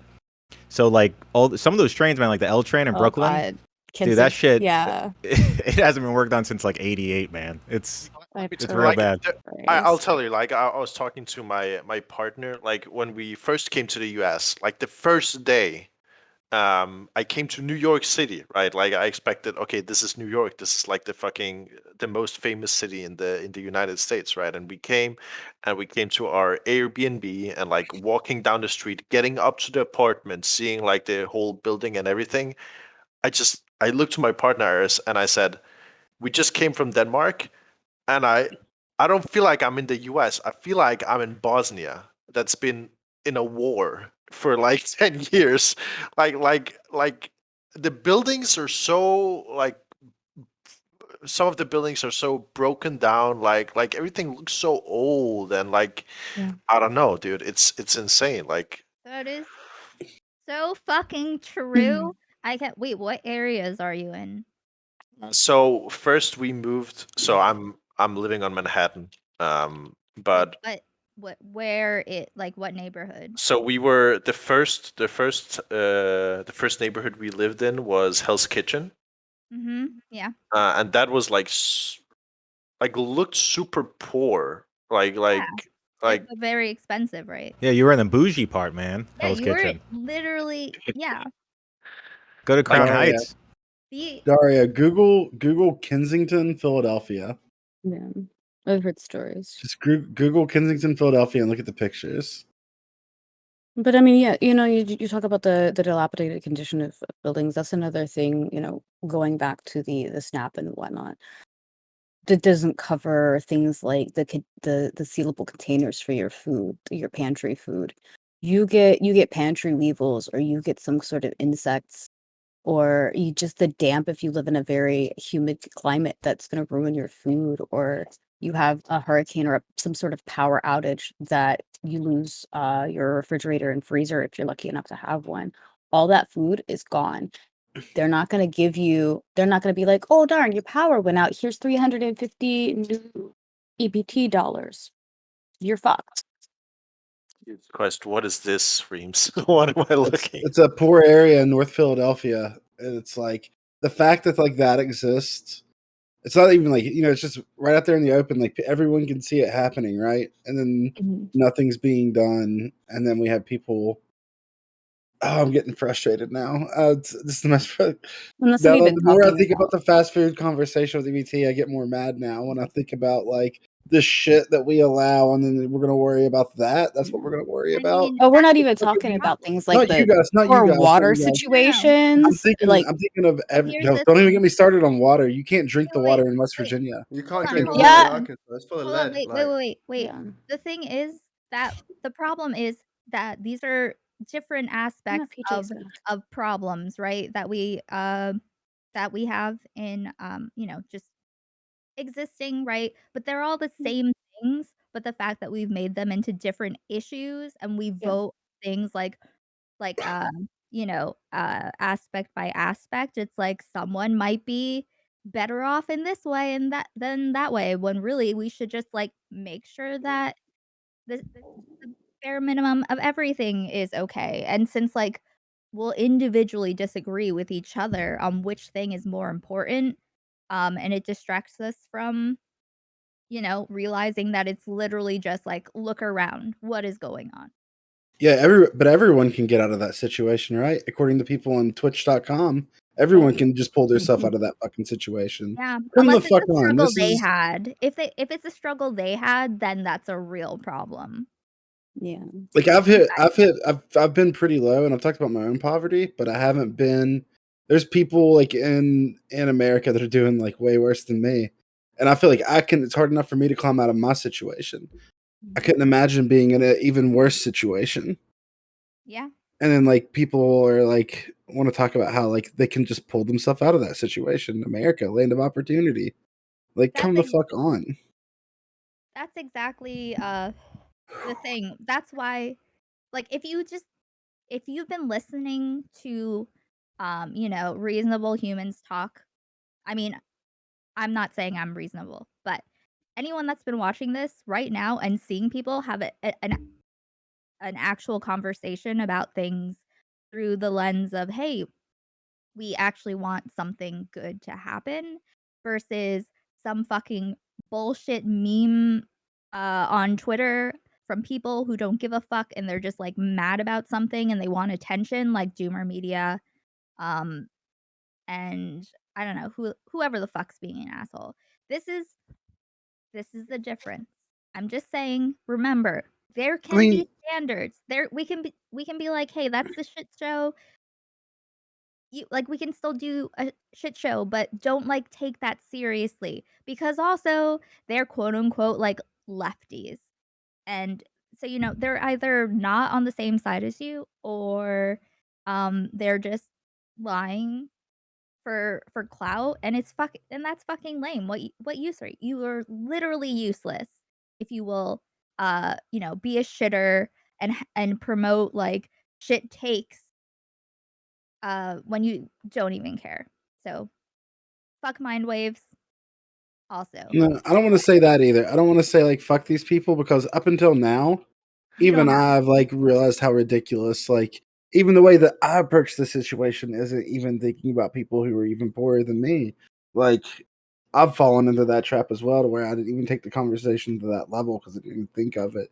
Now, maybe if I bring it to these people and they're still saying the same shit, then I am going to be like, all right, you just don't care at that point. yeah, just don't care and don't like act like, which is why Doomer Media's stupid fucking thread about like people are so mad that they're being bothered with virtue signals. Like, how dare you respond to the thing that I said, telling me that I'm wrong. You're just virtue signaling. Okay, well, if you don't fucking care, if you care about the issue, you should fucking engage with it in reality. I don't know. Fuck all these people. I'm sorry. Well- You understand, and that's fine. Everyone else can Also- take it on to like care. I just me personally, don't like. It's just white noise. Literally, Like white noise, like really fucking white. Also, white. if you wanna actually do something to help poor people eat healthier and yada yada, instead of, just running your fucking flaps on Twitter, go help Food Not Bombs, go help local food pantries, go find out in your local community where they're distributing food, who needs help, who needs funds. And like donating money to food distribution places like that does a hell of a lot more than you donating food to them, because they can do a lot more with $1 than they can with 2 cans of beans. Yeah, I'd like to see a lot of these people who like to run their mouths about how poor people should eat and how they should spend their money going out there and actually doing some fucking on the street work. I was reading the thing that was talking about how, like, and let me look this up before I say it. Because it might not be, I'll go ahead and say what it is, but it might not be true. That a lot of those people that do like collect canned foods and stuff end up scrapping it and selling the aluminum for money so they could buy real food with it for people. Yeah. No. Yeah, it might not be true. I'm gonna look it I up. work for the largest nonprofit in Arkansas. It covers 19 counties. We do commodities, we do food distribution. We help with public transport. We pay utility bills. Absolutely donate food to us. We'll distribute it as best we can. It's not a problem. Money's great. Food's great. Clothing's great. Volunteers are great. Toiletries. Fucking Donate what you can. Just Yeah. address Yeah, that's inelastic basically what they're demands. saying. But if you have the money and Hold on, let have, Razorn talk real quick. He hasn't got to say anything in a minute. oh yeah, please. Oh, I was just gonna say, my take on a lot of the stuff we're talking about is we just need to do better when it comes to commodifying things that have an inelastic demand. Yeah. Oh, before I forget, the thing I was going to say to Dario when he's talking about these dilapidated buildings and everything, I don't know if it's the same in West Virginia, but whenever a new building pops up, we're wondering which fast food restaurants come in next, because that's the only thing they fucking build. The only new buildings are. Are we finally getting what's it called? An Olive Garden? Oh, I thought you were gonna go somewhere else. So in New York, I've noticed that like everything is under construction. Like there's like the But it's all restaurants.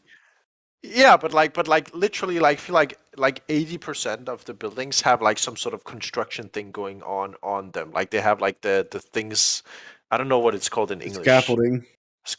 Yeah, is that it? Scaffolding? Yeah. A lot of it, Danabo, is just like high-rise fucking empty offices. Yeah, you know? scaffolding. Oh yeah, construction offices in they New York, build yeah. and then just disappear. It's just in Nobody- perpetuity. The construction in New York, it's But yeah, Dana, but it's the same thing here as Arkansas. Whenever a new building is being built, you're like, I wonder what restaurant is going in there. Are we finally getting that Olive Garden? And you're usually correct. It usually is a restaurant. I remember the last time I saw it, I'm like, oh, I wonder what they're putting there. It ended up being a fucking Bojangles or some shit. Or a gas station. We were very pleased to get an Olive Lobster 30 minutes away from our town. An Olive Lobster is half Red Lobster, half Olive. Yeah, they're both owned by Darden Restaurant. That's I worked for Red Lobster at one point. What is it, Daria? I was just about to say, I wonder why it's always restaurants, but then I thought, well, this actually is well in line with something else that I've observed about the US, which is that it seems that just in general, like on average, buying food, like just buying prepared food, is cheaper in the US than like comparable places I've been. Right, so I lived like in Denmark. You could like buying prepared food, like going to a cafe or like a deli or whatever and buying a sandwich. I'd say that's like proportionally, that's like maybe 20% more expensive than it is in the US. But in the US, like you pay less taxes, so you have more like disposable income in theory, I guess, to just spend on buying food, right? So like in general, just buying food just seems way cheaper in the US, like compared to like cooking your own food. I don't know. It depends. Like the New York bodega system's a unique ecosystem. You know, Yeah. Yeah. like bodegas in New York are sort of designed to feed lower income people. So you can- Literally, I eat at a, I like I'm like I might be like might be showing myself here, but like I feel like I literally eat at that bodega every single day. Like maybe every single or every other day, I eat like a lunch at a bodega. That's the setup, man. Like that's why chopped cheeses were invented. I mean, like bodega, like the corner deli is like it's what keeps the neighborhood alive. But I feel like that's a unique thing to the city too. You know, I'm not sure if it's like necessarily everywhere. See, in West Virginia, like in the places I talk about where you're like an hour away from the grocery store, they have something that's like similar to a bodega, like in between grocery stores, because it takes so long to get to the grocery store. That'll sell like some of them will have like a little restaurant inside of it where they'll sell like hot dogs and shit, and then like a bunch of like canned foods and stuff like that. Oh, he's gone. Yeah. Rip. Oh, did Justin drop again? Oh, he's back. Yeah. Sorry about that. There you go. But yeah, they're very similar to a bodega, but different. I've been to a New York bodega too, and like I said, we have something similar. Where the grocery stores are so far away, they're like an hour away. They'll have like these little convenience store type, like a gas station without gas, basically. Like Yeah. a greasy spoon. Yeah, and they'll have like, they even do like a lot of them. Sounds so redneck, but some of them even have like 4-wheeler drive-throughs, so you could drive your ATV through a drive-through there. Yeah. We have one of those. It was they mostly did like slaw dogs and chicken strips. It was I forget the name of the place. It's been so many years. But yeah, they did chicken strips, potato wedges and hot dogs or hot slaw dogs and stuff like that. I think part People of the drive. reason why they added the 4-wheeler thing is because like the only thing that's keeping southern West Virginia alive, I think, is tourism through it's called the Hatfield and McCoy Trail. It's the largest ATV trail in America. And people like you can drive like 100 miles on it on 4-wheelers. So they'll go to a lot of those stores in between grocery stores too. Yeah, I'll get a lot of people on horseback coming through. We had that a lot. The drive-throughs with the horse. Yeah, I've seen plenty of people go through drive-throughs on horses here. And just different worlds, America, like place to Yeah. place. Well, that's another contributing factor, I think, in some ways, to why we allow such dilapidation to happen. Right? There's no consistency of vision, so it's like this is a generalization, but like I feel like maybe like in Denmark or other countries which have more of a unified vision of what it is. There's less just fall off of some places. Like in America, we just like allow areas to become wastelands. Yeah. Mhm. And just worry about it later. It's just like let's just dump all of our shit there. Like there's so many dead towns and just fucking it's crazy. Another story from my town, if I may, like the town was so poor overall that every kid got free lunches. They had a dinner truck, you had free breakfast, free lunch, and then in the summertime, the truck would come through 3 times a day with food. The buses, they would stock the buses with hot food from the kitchens, and they would come through because we had people literally living with their families in houses made of blue tarp and pallets that they just stacked together. And, you know, there's still people in that town living like that to this fucking day, and ain't shit being done about it. There needs to be some sort of a reform overall in this country. Not just SNAP, not just Medicaid, complete fucking overhaul. Because no one should have to live like that. Well, oh, I can hear myself. Well, fuck. I guess we are gonna have to organize locally, huh? Yeah. Sounds boring, but that's what you gotta do. Sorry, Mike. I was just talking to my chatter. Go ahead, Daria. I just feel like the state of the U.S. is honestly just depressing, and I'm sad for you all that you have to live here. I just, like The U.S. is great if you have money. Well, I don't even feel like I mean, obviously, I mean, I don't have money, but like right now I have like relative money, and I still don't feel like it's great, right? Like even like so like I would probably have money to go see the doctor about like a thing that I was just like thinking about earlier today, but I don't want to spend that money to go see the doctor. Like that discourages me from doing it. Where if I was in Denmark, I would have just gone to the doctor, like and be like, hey, I had like this a little bit of pain in my ear or whatever. Like, do you want to just check it out? And then he would check it out and probably say, oh, it's probably nothing or whatever. And yeah, that would just be like an hour of my day.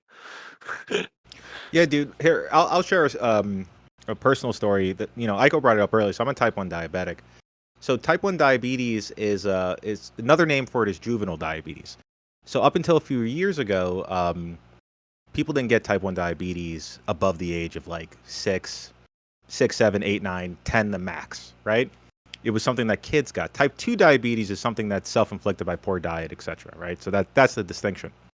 Recently, so many more people have been getting type 1 diabetes in their 20s, 30s, even into their 40s. So much so that there's a lot of studies looking at it almost in the way that you would look at it like an endemic.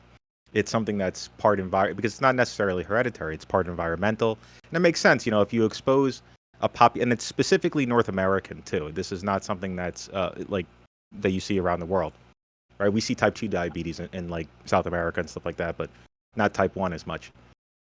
So anyways, like, if you expose a population to just terrible food that it can't process for decades, you're going to see a percentage of that population develop an intolerance, which is pancreas failure. That's what type 1 diabetes is, right?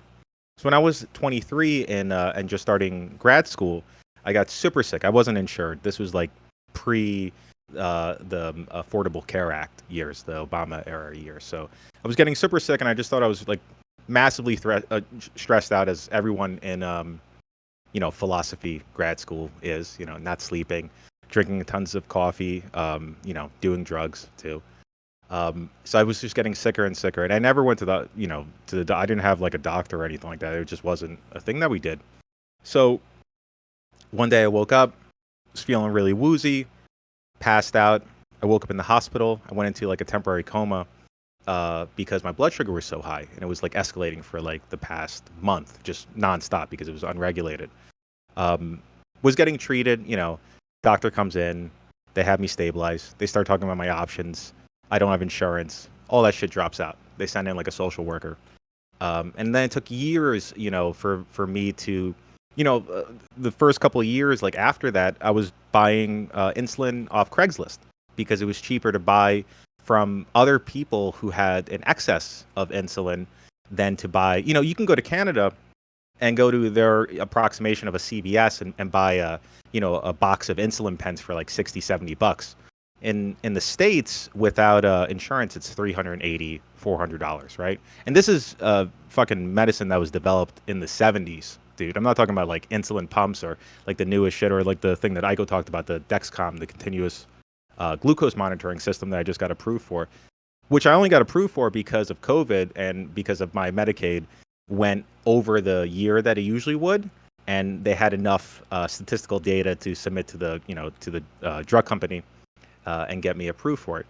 But yeah, man, like that's my, that's one example. That's my story of someone who avoided, going to get treatment, look at very benign everyday things because of fear of this monolith, right? Of this system which doesn't work in your favor. I mean, one time I had a close call for low blood sugar and had to call an ambulance. was like a near death thing, right? Got a bill 2 weeks later for $2,500 just for the ambulance coming. Now it got subsided, and like when I was cared for, when I was diagnosed, it went to charity care because I had no money for it. So there are these things, that are in place, and there is money existing to go towards people in need. But goddamn, is it not easy? And they make us suffer, and you have to, and it's like you're not going to get help until you're at the end of that fucking line. I have a similar story too. Like, I have a autoimmune disease. It's called ankylosing spondylitis. It's also known as bamboo spine because untreated, like the X-rays, your spine looks like a bamboo because it grows together. It's just so arthritic.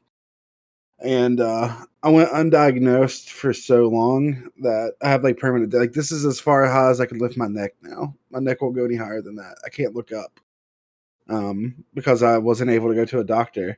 I would not be in this situation had I been able to go to a doctor. It's like you can live with it if you get treated earlier. Now I have to, if I ever want to be able to like stand up straight again, I have to have surgery on my neck. They're gonna have to remove bones, and it's still gonna not have the same range of motion because they have to basically remove pieces of my spine that grew together and then fuse my neck in a different way. It's not something that should happen.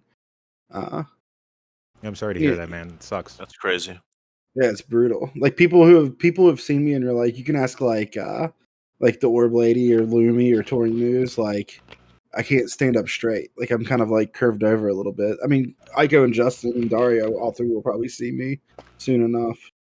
But don't be taken too aback from it. What sucks about that too is you're reminded every single day, because every single day someone asks me if my back does your back hurt? Does your back hurt? Does your back hurt? I'm like, yes. Fucking of course it fucking hurts. They're fucking asking me. Like, I don't get mad because I know they mean well, but fuck. It's just a constant reminder. It'll make you very, very self-conscious. But it just shouldn't be that way. I should have been able to go to a doctor when I was in my 20s, but I couldn't. Yeah, absolutely. Oh, dude, I feel like I want to share stories as well because I do have some stories, but all of my stories are positive because my country didn't suck. No, man, share your fucking stories. I think that's actually good because it'll make people realize, like, I don't want to holy fucking fuck. hear it. Listen, I mean, you can. Well, it's good to let people know what we could have and what we don't have. That's why their stories are good. But I have two stories because luckily I haven't been in like big medical issues like during my life. I've been relatively healthy, both like physically and psychologically. I had one thing where I had like a big scare about I had some pain in my chest for like a long time, like maybe like 3 or 4 months or something. And like just like at random times during the day, I would get like some pains in my chest, like some weird pains. And I would go to my doctor like over this time for like 3 or 4 times, like during this time span or whatever. And I would talk to him and I'd just say I've just been feeling these weird pains and like it's honestly not that bad, but like I'm very I think about it all the time. I'm worried if it's like a early sign of like something more serious, right? Mm-hmm. And the doctor would do all these kinds of tests and he would say, look, like I'm doing the tests, like on the test there's like doesn't seem to be anything, right, that you should be worried about. And I would go like fine and I'd go home and then like 3 weeks later or something, like I'd be back and I'd be like, I'm still worried. It feels like it's maybe getting worse or something. And like the third time or whatever, I went to him. He just said, "Okay, listen. I like to the best of my medical ability, I don't think there's anything wrong with you. But if it's just gonna give you some peace of mind, I can sign you up for like this program where like over a week, like I have like a machine on my chest that just like monitors my heart and like everything, and then sends it to like a super expensive machine or whatever, and like it does all of like all kinds of things. You can just do that if it's gonna make you feel better." And I said yes, and I did it, and they found out everything was super like completely fine. Like my heart was amazing, like everything was completely fine, and it actually did make me feel better. And I haven't thought about it since. Like I didn't feel pain. So yeah. Yeah. Yeah, when like because there's not the concern is not about like regardless of it, you can't have a purely good outcome with something like that here because you will be like in debt to that point, you know what I mean? Like so it's like gonna be like that was a very expensive, scary thing that Yeah. happened. I But feel like yeah. that would have been like a really expensive thing if I had to pay for it. Like Oh it yeah, was like Oh an yeah. entire yeah, and I was just like my doctor was just like, I don't think you need this, but if it's gonna make you feel better, you can just have it. And I was just you like, wouldn't oh, have I get yeah. sure, So I guess I'll take it. that reminds me of like I went because where my disease is so rare. Whenever I did get diagnosed, like everybody was wanting to do medical studies on me, which was great because before I got on medicated, it allowed me to get free medicine, all kinds of free healthcare, and they gave me this watch that I had to wear for a whole year. And he was just like, "Be careful with that watch," and it just looked like a cheap little digital watch. He's like, "That watch costs more than a Rolex." Jesus. All I did was like Mm. monitored my sleeping with this medicine. I mean, I had to send my daughter back to Georgia to get medical care because she has endometriosis. And the doctors refused to do any sort of scans on her here. We ended up sending her down there and she had to have surgery because the cysts were about the size of a golf ball and it was Jesus. scarified all throughout her lower midsection. And a week later, her right eye lost complete vision in it. And it's the vein got crushed and now she's blind in her right eye. That's brutal. And I'm I sorry know to hear there that. is no way I would be able to afford the medical care up here for her here. The what got crushed? There's like a nerve and a vein that go behind your cornea, and she's got a very severe astigmatism Mhm. that we knew she had an astigmatism, but nobody ever told us how severe it was. But because of the astigmatism, it crushed the nerve in the vein, and it scarified in her eye. So that just And happened she's to only happen 19. Oh, so, like, they just happened near It each just other, you happened. mean? Yeah, we don't know if it had anything to do with, like, her being put under for surgery or if Mm, it just happened that everything just exploded in her body at the same time. mm. Fuck. Yeah, it's And she was going to college, and it was so bad with the pain that she had to stop going to college, so now she's got all this student loan debt that Mm, she's gonna have to figure out how to, cover along with, however much the medical bills are, fortunately, her dad said not to worry about that, that he'd cover that portion of it. But it's like she had to go to another state in order to get any care because the doctors weren't listening to her here. mhm. Yeah, that sounds about right. I'm sorry about that, that's fucked up. Yeah, that's crazy. And I mean, that also just sort of shines light on like another sort of harder to quantify phenomena of all this, which is just sort of like the long-term mental effects and just weight that it puts on you. Like when I went through what I went through, it was very traumatizing. It took me a long time to sort of figure out how to deal with it, and it led to complications with me in school and not really understanding why. And with what Freems went through, and and even the example that Dario brought up, the relief, right, of being able to go and have that service available.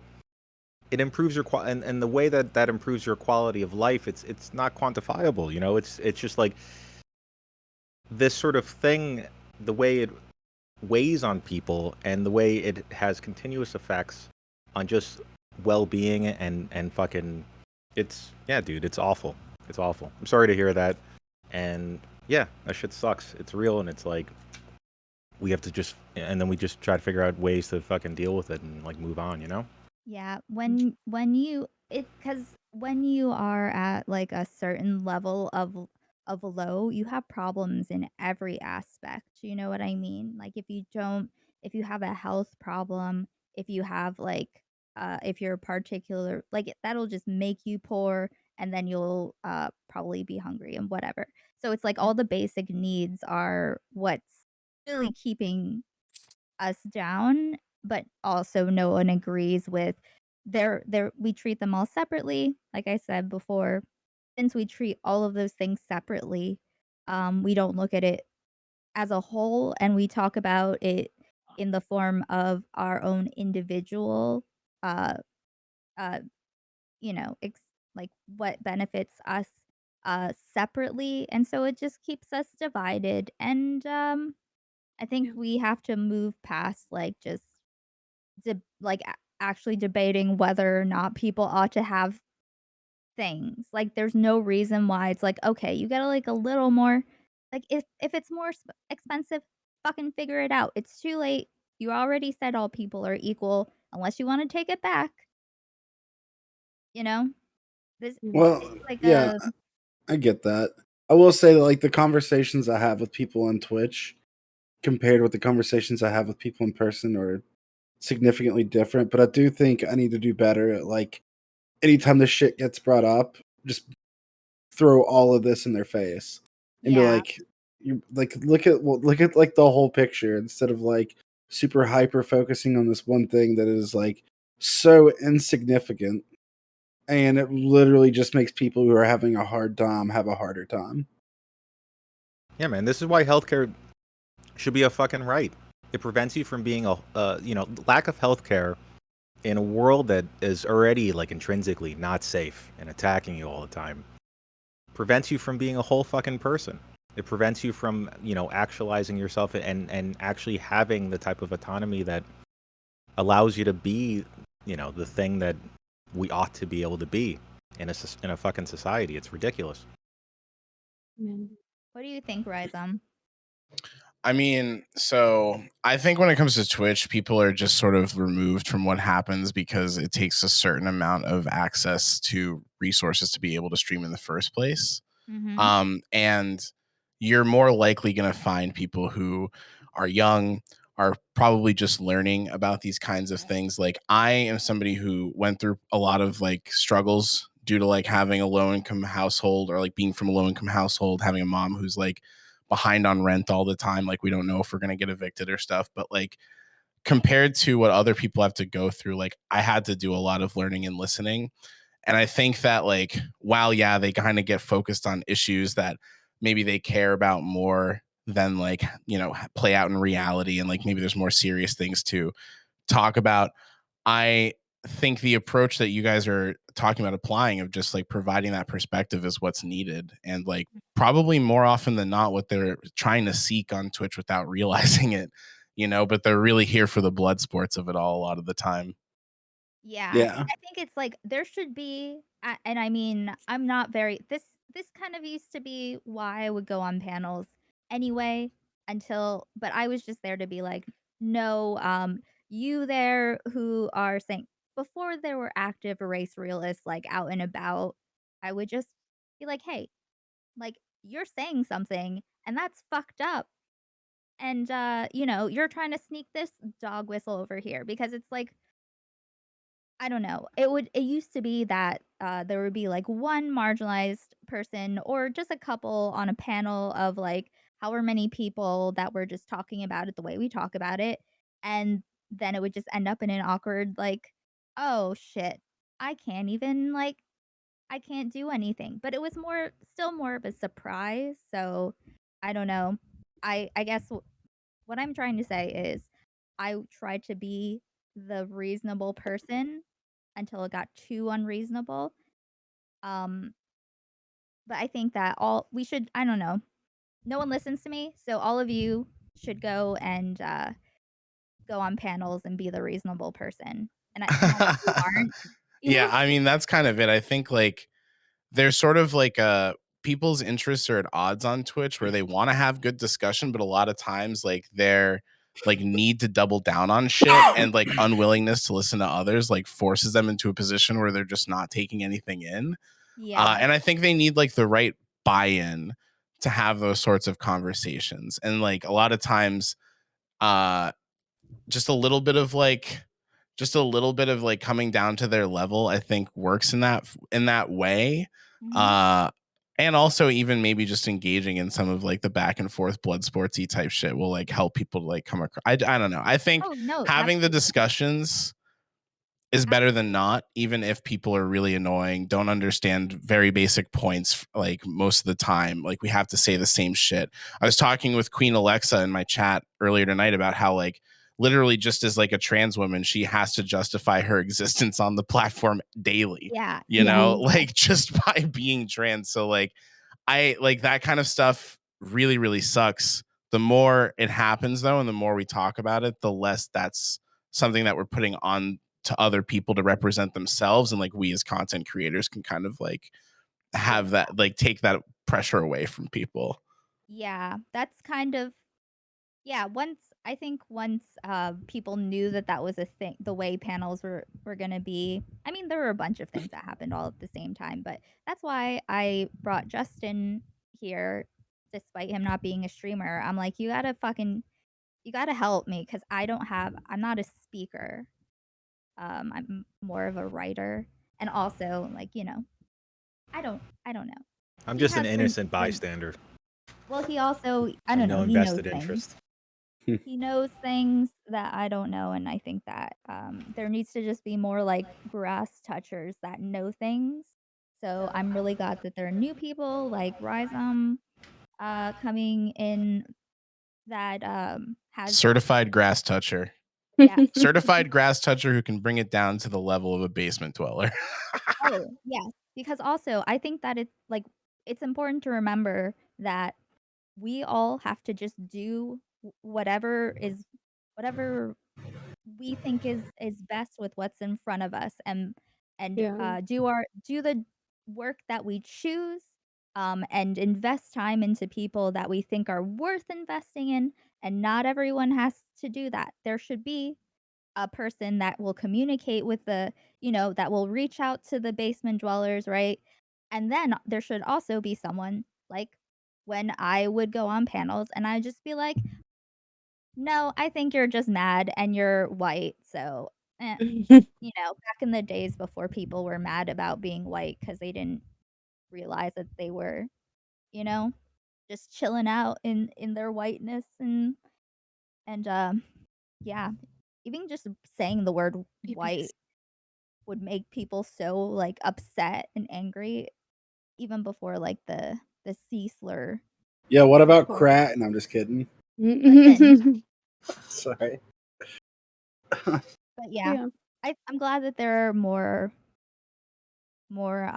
people coming in with because also the difference is, and I think it's interesting how I think people are like reaching across different like communities that they normally wouldn't like talk to, but they just can tell that like it's kind of more like, wait, do you actually care about this or no?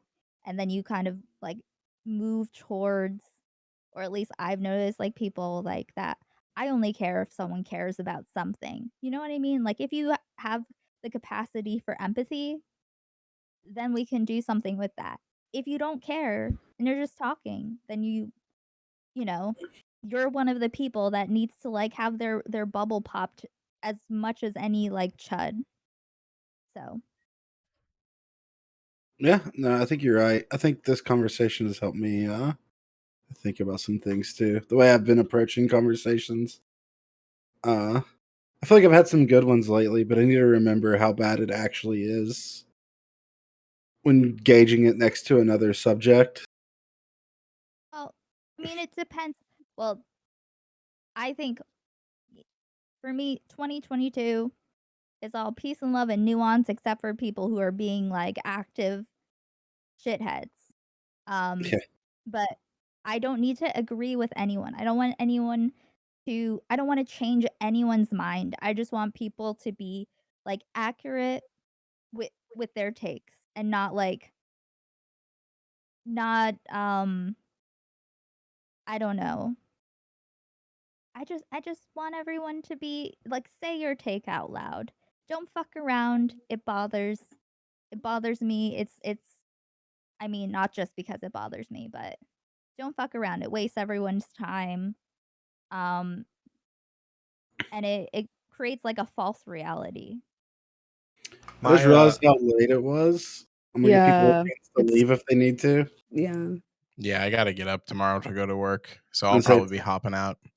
All right. Thanks for Raise the your- opportunity, though, Freems, and thanks for the chat, you guys. It was fun. Absolutely. It's nice to Raise meet your- you, Rizzo. Is Yeah, every- absolutely. real quick, Okay. is everybody leaving? Sounds good, Heiko.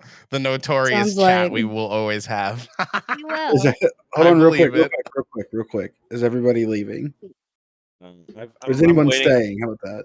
Oh, so I've got like maybe 20 more minutes, but Yeah, I've gotta wrap up. I've gotta go do some other stuff too. Dana, I can chill for a minute. Okay. Hmm? All right. The people who are I leaving. don't think So I've been here for like 20 minutes anyway. But, I enjoyed your Corvus, contribution, Danabo. let you shout out your channel real quick, or PJ's channel. Alright. I'm Corvus Ursa. I stream with my partner over at Base of PJ here on Twitch. I am on Twitter as Corvus Ursa. We do news and mostly local news and games. Usually Mondays and Fridays are the most frequent, but we're going to be getting a schedule soon because we're getting a place soon. Nice. Thank you Very for nice. having me. It's a pleasure to see all of you guys. I'll see y'all next time. Take Yeah, we'll see care. ya. Nice to meet And you. then we got Razom. Oh yeah, I'm Rhizome. I keep spelling it out because people don't really know. RHYZOHM on Twitch. Like I could, Rhizome. like yeah, Rhizome, right? As CTV says. Yeah. As Aiko said, I'm new to this like Twitch politics world, even though I've been on Twitch for like a little while. I just have been a no viewer, Andy. So, just getting my feet wet, doing some critical shit, memeing, and enjoying meeting people like you guys. Yeah. Yeah, thanks. Are we talking Thursday now again? I think so. Okay. Can we do 9 or 9:30? I started 8, but we can talk whenever. Like it's Okay. fine. Let's DM. I'll DM you about it. Okay, that sounds All right. good. Have a good night, you guys. I'll catch you later. See Yeah, ya. Was anyone else leaving right now? Okay. Do you want me to? Are you telling me to leave frames? No. No. Usually I Okay, leave. leave. Go on. Mover and shaker. Usually I leave at this time too, but I Oh. got sick last night and I slept until 5:30 today. Oh, damn. Feels good. Yeah. Well, I didn't fall asleep until 10:30 a.m., so I really didn't get that much sleep. But Dude, I Okay, should. we should- Oh fuck, my schedule is so. My sleeping schedule is so fucked. Well, it's not. It's not fucked, right? So it's fucked in the sense that I usually fall asleep around midnight, but it's fucked because I should actually be going to sleep earlier than that because then it's easier for me to work with my colleagues in Denmark because of the time zone difference. yeah, So yeah. Well- Lots So of annoying. remote work. Hmm. No. Well, fuck them. I'm just kidding. Listen, just learn to code, Danabo. Fucking I true. did, and I quit because I hated it. that joke always cracks me up because I was one of the coal miners that took the learn to code classes. What was that? What was It was that like? it was a company or organization called Mind Minds, like Mhm. MINED Oh, They're now God. in a class action lawsuit. Oh no. So that's going really well. For what? I probably would have done Names good with were so cringe. I would have done good with the program, but obviously, as I've said several times before, I was a drug addict. So You were a drug addict. yeah, during that Wait, time really? period. No. Have you not listening this entire time? What have you been doing? I think he I'm was joking. He's Joking. joking. What Relax. I mean to say I is don't I was believe you. a drug addict as I was taking the class. Which is Oh. the I'm gonna best. do a Kevin and just joke about you taking drugs again. Just for Kevin makes some British guy needs to do it. So. I'm glad Kevin does that. Like that actually makes me feel better for people to joke about it than to tiptoe around it, if that makes sense. That's not the way to do with everyone either. So like I'm not recommending people joke with drug addicts more about their addiction, but like it doesn't bother me. It makes me feel more normal. Like Kevin Logan? Yeah, Kevin Logan will crack jokes about me being on heroin. That's hilarious. I mean, Yeah. from him, because I can imagine it coming from him. And I'll make Hey, I jokes back to believe 75. Go follow. Last time the last one he was like, it was because I just hit 4 years clean this month on the 14th, and we had a Time panel to like the day celebrate. after. Fuck yeah, Yeah. man! With some Congratulations. He was like, "Are you gonna celebrate?" I was like, "Yep, with heroin." Yeah, time to break out the opiates. Yeah. God damn. True. Good on you, man. Holy shit. Yeah. People don't realize, like, I always laugh because people also have such a misunderstanding with opiates too and how all that shit works. Because, like, I'll laugh when I'm like, people, like, I'm a huge Nirvana fan. That's what I grew up on. I love Nirvana. And people will be like, Kurt Cobain had enough heroin in him to kill a horse. And I'm like, yeah, that's not, if you're addicted to heroin, that's not a lot.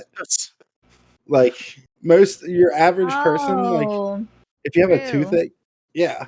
Like if you have a toothache, they're gonna give you like a 10 milligram Lortab, probably less than that, probably a 7.5. To make the math easier, we'll say 10 because it's not that different. And they will take like one of those a day, right? I would take the equivalent to 12 of those in one line. Jesus. And that's enough to kill a horse. Like I did enough heroin to kill a horse. Indeed. And that would just keep me from not being sick. That would even get me high at one point. That's why I switched to heroin. That's with pain pills. Damn. Yeah, I can't fucking imagine, man. Opium was probably like the worst hangover of my life, like smoking opium. Which opium's like- not as bad as opiates. It's still bad, but it's not as bad because it's not just like purified. Yeah, It's not distilled down and shit. but I just felt like utter dog shit. So like, Oh yeah, yeah. When And you get that's to that, hey, thank you, OnlyFacts, and thanks for the gift and a sub quiet one. Yeah, whenever you get to that point where you're doing drugs just to not get sick, that's fucking wild. Mhm. That's one of those things where I really enjoy like the stories that people tell. Like when you talk about it on stream, like I always listen because I have such a hard time relating because I'm like super straight edge.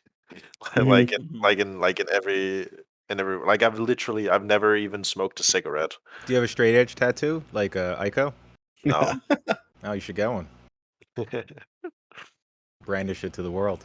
Iko, were you one of those Edge till 21 kids? 23. 23? Yeah. So I'm glad we're pretty- just left with the Mayo 6 now. It's good.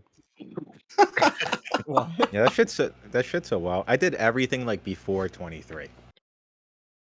Like I got I was like I was like a youngster drug user. I had like the so you know the American stereotype of like the Chinese parents. I basically had that. Where like my Oh, parents like really discipline? strict. yeah, with like the you get a B plus, it's not an A. Oh yeah. Like I I got- Sorry. no, I just yeah, I literally I had that. So like all I ever did while I was young was like focus on school, basically. Yeah, I That's got good. grounded for an entire summer because I got a B- once in English. Jesus. Yeah, I couldn't Leon imagine. still gets not grounded. good. Yeah, Leon still. I was gonna ask what straight edge actually means because I might still be ticking off some of those boxes. No drugs, no alcohol. Eh. No And sex for it's some supposed people. to mean no sex. That's what the No- third no X is supposed to Okay, mean, but no well- one follows that. I thought the third X stood I for mean, Vin I'm Diesel. not trying to follow that. For Vin but- Diesel. True. Yeah. I feel like I could relate a lot to your upbringing, probably, Leon. In some ways, I just- maybe, yeah. Like just based off what I know about you. Also, Yeah. just like the process of buying heroin is also terrifying. Because you're desperate. You'll go through like some like shady avenues. Sometimes you're like, all right, am I going to get robbed? Am I going to get jumped? Am I going to get shot? You know what I mean? It's brutal. One time I spent $120 on makeup. Jesus. To On hide, makeup. Yeah, makeup. hide bruise. They handed me a bag and it looked like heroin. And then I got it. And when it was time to do it, I'm like, this is fucking makeup. And that's when I came up with the joke. Maybe it's heroin. Maybe it's Maybelline. Oh. It was makeup, like powder. Like powder makeup. Because heroin can be white, Did you still brown. smoke it? Did you? I snorted it. That's how I found out it was makeup. I was like, it Wait, smells how like did you know makeup. it was And Did in you my carry head, on after? in my Like- fucked up drug addict mind, I was like, okay, maybe it's real and it's just not hitting me yet. I'm like, am I See? high? Is it hitting me? I'm like, and then I knew damn well the whole time that someone in the back of me, I'm like, this is fucking makeup. I know what makeup smells like. Yeah. Mm-hmm. Yeah. That's I'm pretty stoned, but I'm rolling more. Or there'll be times you don't even know what the fuck you just snorted, but you know it wasn't drugs. You'll be like, what the fuck did I just snort? That's why I actually empathize with Destiny's like meth story, because that happened to me. I've done that before. Yes, it happened to me too. So like it happens, dude, if you're out Yes. doing shit. Especially I took- MDMA. Yeah, I took X and it was straight up meth. I remember on like the 36th hour, I'm like in my bed crying because I wanted to sleep so bad. Yeah. you know when it's not ecstasy. Yeah. Wasn't that like when the Prime stuff happened and Destiny called in and he was like on meth Yeah, and he was very on inten- speed. It was like within 24 hours or something like that. It was like within the time of being actively high on meth. I Somebody remember wants me that, to and I tell was like, "Why Danabo. is he talking like this?" But it Somebody made wants me more to tell sense. Danabo there's a Maybelline factory in Little Rock, Arkansas. Okay. It's your fault. Oh, There's also a heroin factory. Oh yeah. You know know what's Bear used to manufacture heroin, right? Like Yeah. the fucking headache company thing. That's You another could thing fi- people don't realize about West Virginia too. Not only is it a big coal mining place, it's also a big chemical place. That's why another reason we can't drink our water. I remember Bayer had a plant that exploded there. That's wild. We got Dow, DuPont. It's called the Chemical Valley, Charleston. That's what Charleston's the Chemical Valley. so what do you? I've always wondered about this. What do you do when you can't drink the water? And can you use it? Like, can you shower in the water? Like, what's the? You can shower in the water. There's Drink some bottled water, places where you can't shower in the water. There's one place that's been on a no touch advisory for like 10 years. Well, but do you still get water out of the like sink and stuff, or did it To just? drink? I don't No, know but at all. Listen, I got Bottled so water only. yeah, bottled water. I just drink bottled okay. water. Because we have like because here in New York I've been Not told the same. no yeah Oh yeah no, you I've have been told that's water actually. yeah Yeah, you have Literally. I've been told you can drink the water like from the whatever, but it tastes super weird to me because it's got like stuff in it I'm not Oh, used to. yeah, it's fortified. Yeah, so we have like I have like a thing like a can or something with like a mechanism that purifies the water or something. Mhm. Do you guys know what I'm talking about? Yeah. Is it like Well, this? it's just like a filter. Yeah, like a filter thing, and I put water in that, and that tastes normal to me. I don't know. Yeah, when I drink the tap water here in Jersey City, it's not the same water as you guys get. So, like I feel like it makes me feel weird. Like I get like it makes my stomach hurt kind of. So Yeah. I don't even. A lot of water has shit drink added to it, water. especially like iodine is added to water sometimes. People had such like shit health problems in America. Like there was this thing called the goiter belt in the Midwest in the 30s and the 40s. Like everyone had fucking like inflamed lymph Yeah. nodes, so because they were so iodine deficient. So Oh they my started. god! I just remembered. That's why there's table salt, iodized salt, and they started adding iodine to water. But yeah. Mike from It's just PA once. I'm sorry, we're Oakstocks.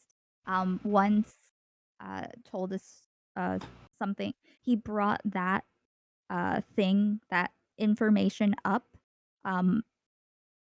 in order to shit on Trump supporters that were in that area, and he was like, "These people are so fucking stupid," and for whatever reason looked up like iodized salt on Wikipedia and was using that to like bash Trump supporters. It was very weird. Yeah. He's an S tier streamer though. S-tier. He's always above me. On purpose. Yeah. Wait, Danabo, tell me, were you the judge for Sunday? It's his list. Oh, What do you mean? Did you judge it? Who was the judge? The unbiased anonymous judges judge. I knew who the judge How was. many? The There's only one. unbiased anonymous judges judged it. How many Judges, Danabo? are there judges? The I'm not movers gonna and say takers. anything. Is The there unbiased a anonymous neuter judges court? I'm not gonna judged say it. anything. Some people lie. I'm afraid my It stream will was get it was DDoS. rigged from the start. It was rigged from the start. That's It why I wasn't rigged. It wasn't rigged. No. I'm sure. It felt appropriate, pretty much. Yeah. It was pretty Oh, good. oh, wait. Who won? Sonsol, I think. Oh no, wait, I misremembered. I thought Plethora won, but never mind. Plethora was third place. It was Who was second place? Kevin. I was originally gonna go Oh, on yeah. there, and then I found out it was gonna be. I was in the Discord and everything, and I was like, "There's like 25 people here. Fuck this." There I'm was not no going way on that this. Kevin won, though. Let's be honest. I feel like Mm-mm. Sonsol winning was the safest choice, Danabo. That's what I'll say. Okay, it was the safest choice. No, somebody I else is mean, talking to him. I mean, by safest, like Sonsol movingest and because I didn't go on. Okay. What? Said Sonsol won because I didn't go on. Okay. You would have destroyed him. You I would would have have. changed the course of history. All right. That's why Sonsol isn't here. That's why Sonsol canceled. Because he didn't want to get destroyed in marketplace of ideas. Okay. well, But I feel mean, like Sonso is like a very I feel like he's a very marketable person, if that makes sense. Like you can put him basically into anything and he'll probably do fine. Like you don't have to worry too much about him, and he's not like oh, it he's doesn't not gonna feel say that word. he's not gonna say the N word, and it doesn't feel like he's playing like a crazy character or whatever. He's just kind of like I like Sonsol. Sonsol. Wait, what did you ask me? My wife was It's talking. like Play-Doh. No, I didn't ask you. I just said I felt like Sonsol winning was a very safe choice. For like the hippy dippy brand, okay? It was not what I expected. Well, Safe who choice would have won? for Who would you have Hippy. picked? Pick Plethora for the memes. Plethora hasn't been here for nearly a year and a half. Exactly. That's why it would have been funny if she won. That's not how you decide who wins a panel by how long they've been around, Danabo. What the fuck? Literally, if they don't stream, they can't win a thing for streamers. Like, Well, that's all the other streamers' fault who Then didn't why are show they up. there? If they don't have a chance to you win, know why they're there, Dario. The same reason you're there. Exactly. You're We bring the friends with content. the guy that runs it, so you True, just bully that's your true. way on. That's true. That's true. I get special treatment, and I Yes. should be grateful. I should be grateful. Actually, I actually left the Discord when Danabo called me a B tier streamer. I just left the Discord completely. You motherfucker. Yeah, Danabo doesn't want to put me on because Everybody was invited. what? No, not to your fucking recruitment. Wow. No, I unblocked Danabo on Twitter. He's unblocked now. Listen, I feel like if you've been on Hippy Tippy in the past, you shouldn't have to go into recruitment. Why? We've not got because I 2 want- shows not a because week. I want to. Huh? We've only got 2 shows a week, and we can only have 8 people I on. don't want to go on. I'm just saying because I don't debate people anyway. But I know it's Danabo's fault. It's not. Yeah, it is. No, I- you I- invited me and uninvited me immediately. Because you What only was that wanted one for? topic. I remember that because you only wanted to debate one topic, and like we can't have you No, on for I one said topic when as there's 3 long topics. as no. I said that I will be there as long as I can be. What was it? Be mean to someone specifically, or like confront someone. It was about one topic. I can't remember what it was. Yes, but I wouldn't have not done the other topics. I'm just saying that it's rigged against Asian people. Ico. Yeah. Against Asian people? True. Man, No, I'm talking about just this on one Freemstar next Asian week. This is Just- true. Danabo, How you many recently Asian came out with people a have book we of had on? poems, right? Hmm? You recently like published a book of poetry. Yeah, it was a poetry book I wrote to my wife. You want to talk about that? What I don't know what to say about it. Where? It just seems like a nice thing you did. You could plug How it do you know? It's pretty cool. because I'm a fan of Danabo's, Yeah. and I think Wait, you're out how of do you line know here that? Don't stop. because I've read his work. I understand he's sensitive, and I think that you're being insensitive to him right now. It's pretty fucked up. But we could talk That is about it un- later. It's fine. No. Oh no. Is this gonna be a thing? I feel like Danabo's out of line. You're literally arguing with a man who wrote a book of poetry to his wife. Think about that. You're wrong. You're in the wrong. I actually Danabo's think a that wizard. it's if you decode that book, it's probably a secret racist manifesto to Asians. No, not Danabo. Danabo would never do that. That's one thing. Danabo isn't racist. I will say that. No, for I'm sure. very racist. No, you can't get away with that. Just because you have that Will accent somebody doesn't clip mean that chat, please? Thank you.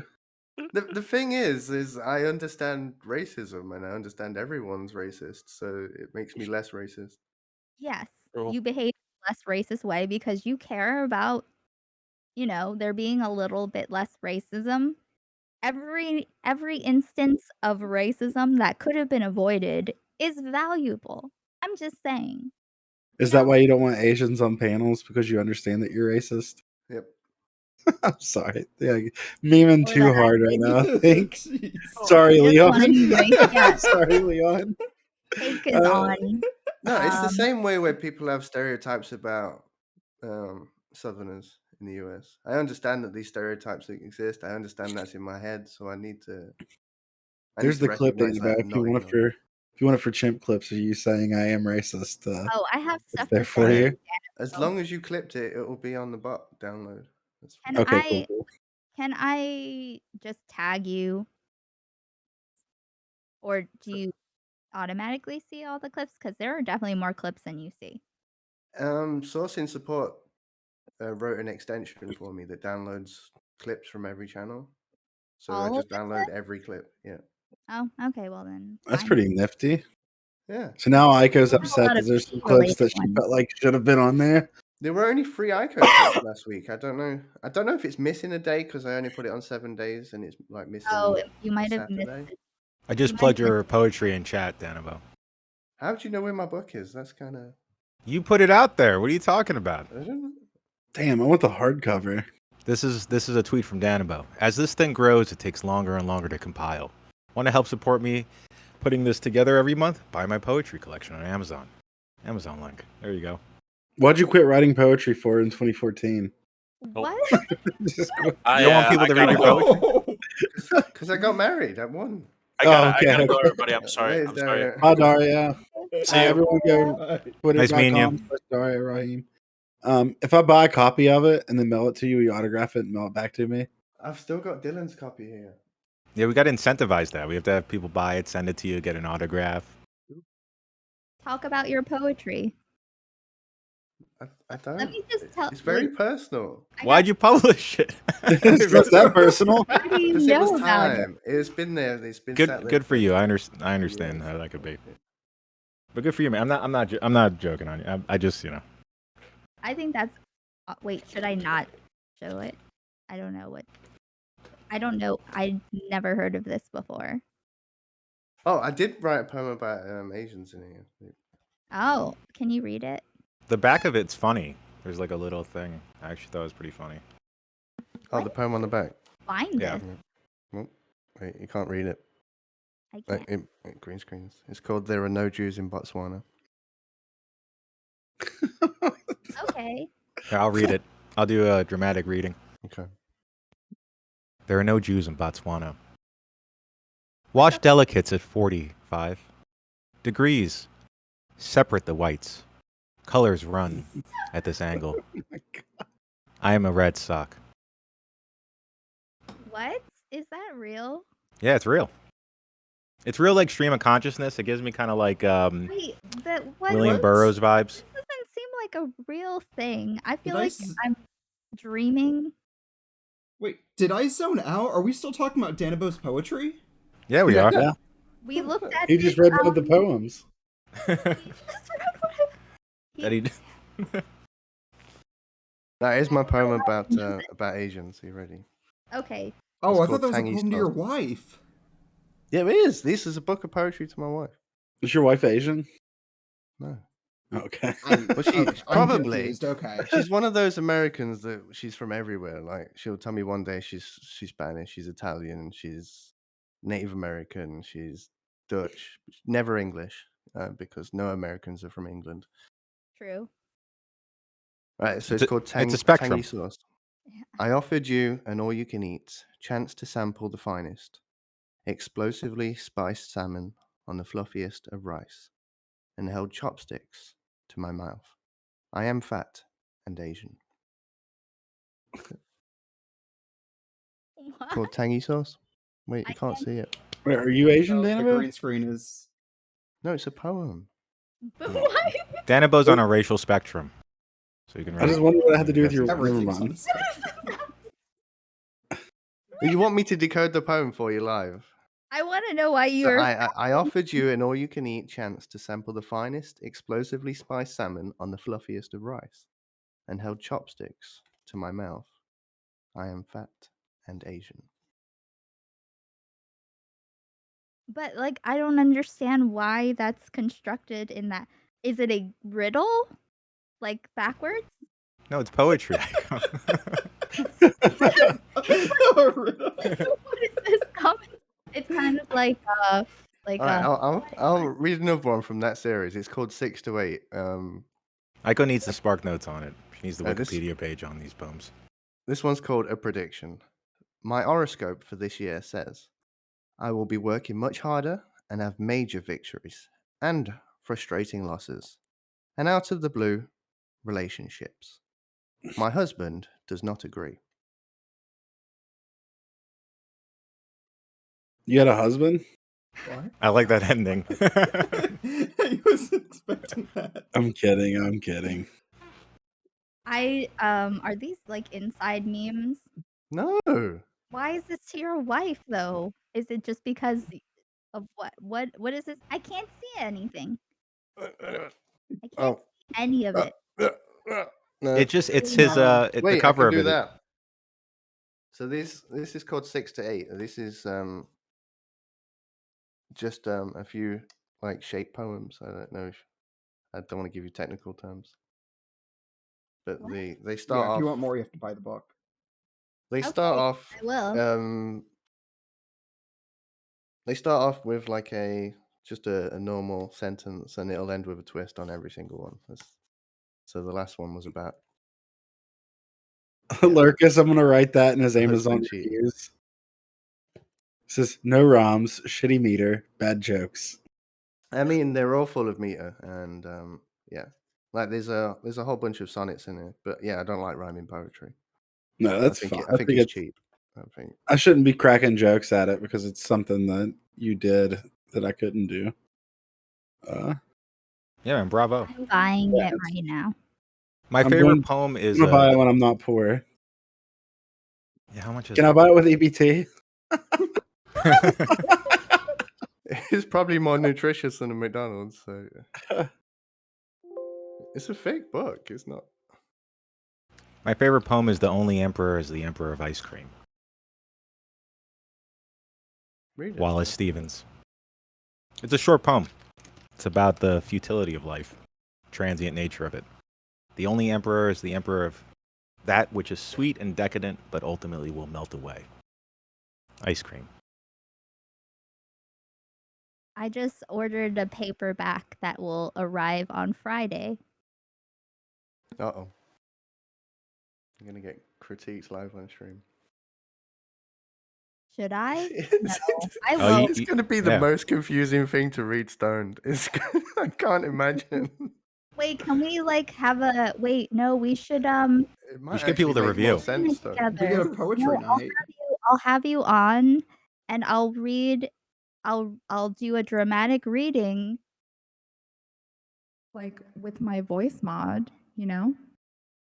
Nice. And I'll do a dramatic reading of poems, and you can make either cryptic statements or explanations or whatever.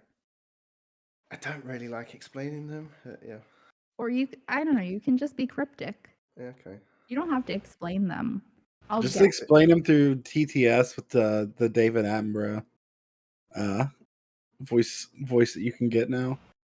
I feel like you bring the meaning out of them. That's the reader does. No, I well, not the writer. do I have to My have favorite poet is Ludacris. True. I kind of Fair. want you to be present like this for it. Leon is actually a huge Ludacris fan. I don't know who Ludacris He is. loves Leon's MySpace profile song is "Roll Out" by Ludacris, True. and under his bio on Okay. his Twitch it Googled it without a says, definition. "I got a big weed stash, pocket full of cash, just seen a big ol' ass. It's What? Saturday, sticky icky icky." Are those? Sticky. Yeah, of course, they're actual lyrics. No, that I freestyled that, Leon. That's my poem. Nice. Mm-hmm. Okay. Well, You really didn't know who Ludacris was, Leon? No, I don't know who this is. Okay, I spelled his name wrong. It's Chris. You ever watched any of the Fast and the Furious movies? Yes. Okay. Have you watched like the later ones, like the second one, the Too Fast, Too Furious? A very long time ago, yes. You know the rapper with the cornrows. I said Okay. rapper, but he doesn't rap in the movie, but he is a rapper in real life, I guess. Oh, That, like- okay. I recognize one of the songs he wrote. Oh, okay. Yeah. I'm not gonna pronounce the title, but What's it called, Leon? Move. Move, bitch. It's a good song. Featuring Mystical. Oh, it doesn't And say that. yeah, Mystical's in it. Oh, I can't pronounce some of these things. Like what? I don't know if this Sorry. is this an album title or is this a movie in 1999? Say the words. I don't know. can no. Type it to me. Yeah, it's not What's safe your for work. fantasy? Yeah, I don't. Yeah, what's your fantasy? I know every Okay, word it's of an that song. album. It's One also said a song. Too Fast, Too Furious. Okay. It's also the name of a song. The Okay. chorus of the song, Leon goes, "I wanna lick, lick, lick, lick you from your head to your toe." I do recognize that now. Okay. There's a specific amount of licks. Yeah, You remember What Ja happens if you Rule? look too many times. I do remember Ja Then Rule. everything falls apart. Dude, It's the same era. I have Ja Rule on vinyl. Yeah, Ja Rule, Ludacris. It's like So- the Nelly. It was a Yeah. very important time for Me and my for rap. friend did like a. We decided to do like a record exchange, but we wanted it to be like ridiculous records. And she got me Ja Rule, the Yeah. song that has New York on it. Like, so it was like the least popular Ja Rule album. And then I got her Pussycat Dolls on vinyl. Oh, Who Ja Rule's Leon is ridiculous. also a big fan of. Yeah, Ja Rule was ridiculous. He's also in Fast and How do I Furious. pronounce? He did how do I spell Firefest, right? that? Yep. Rule. Oh, I actually got close.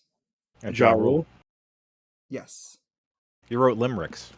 I always forget that they're not allowed. You're legally not allowed to listen to rap music in what? Indiana. What? I was only allowed to listen to like country, like Shania Twain stuff for most of my childhood. Leon, whose bed have your boots been under?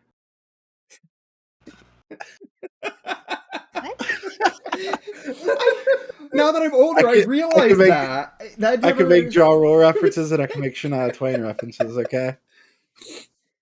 Because, man, I feel like a woman.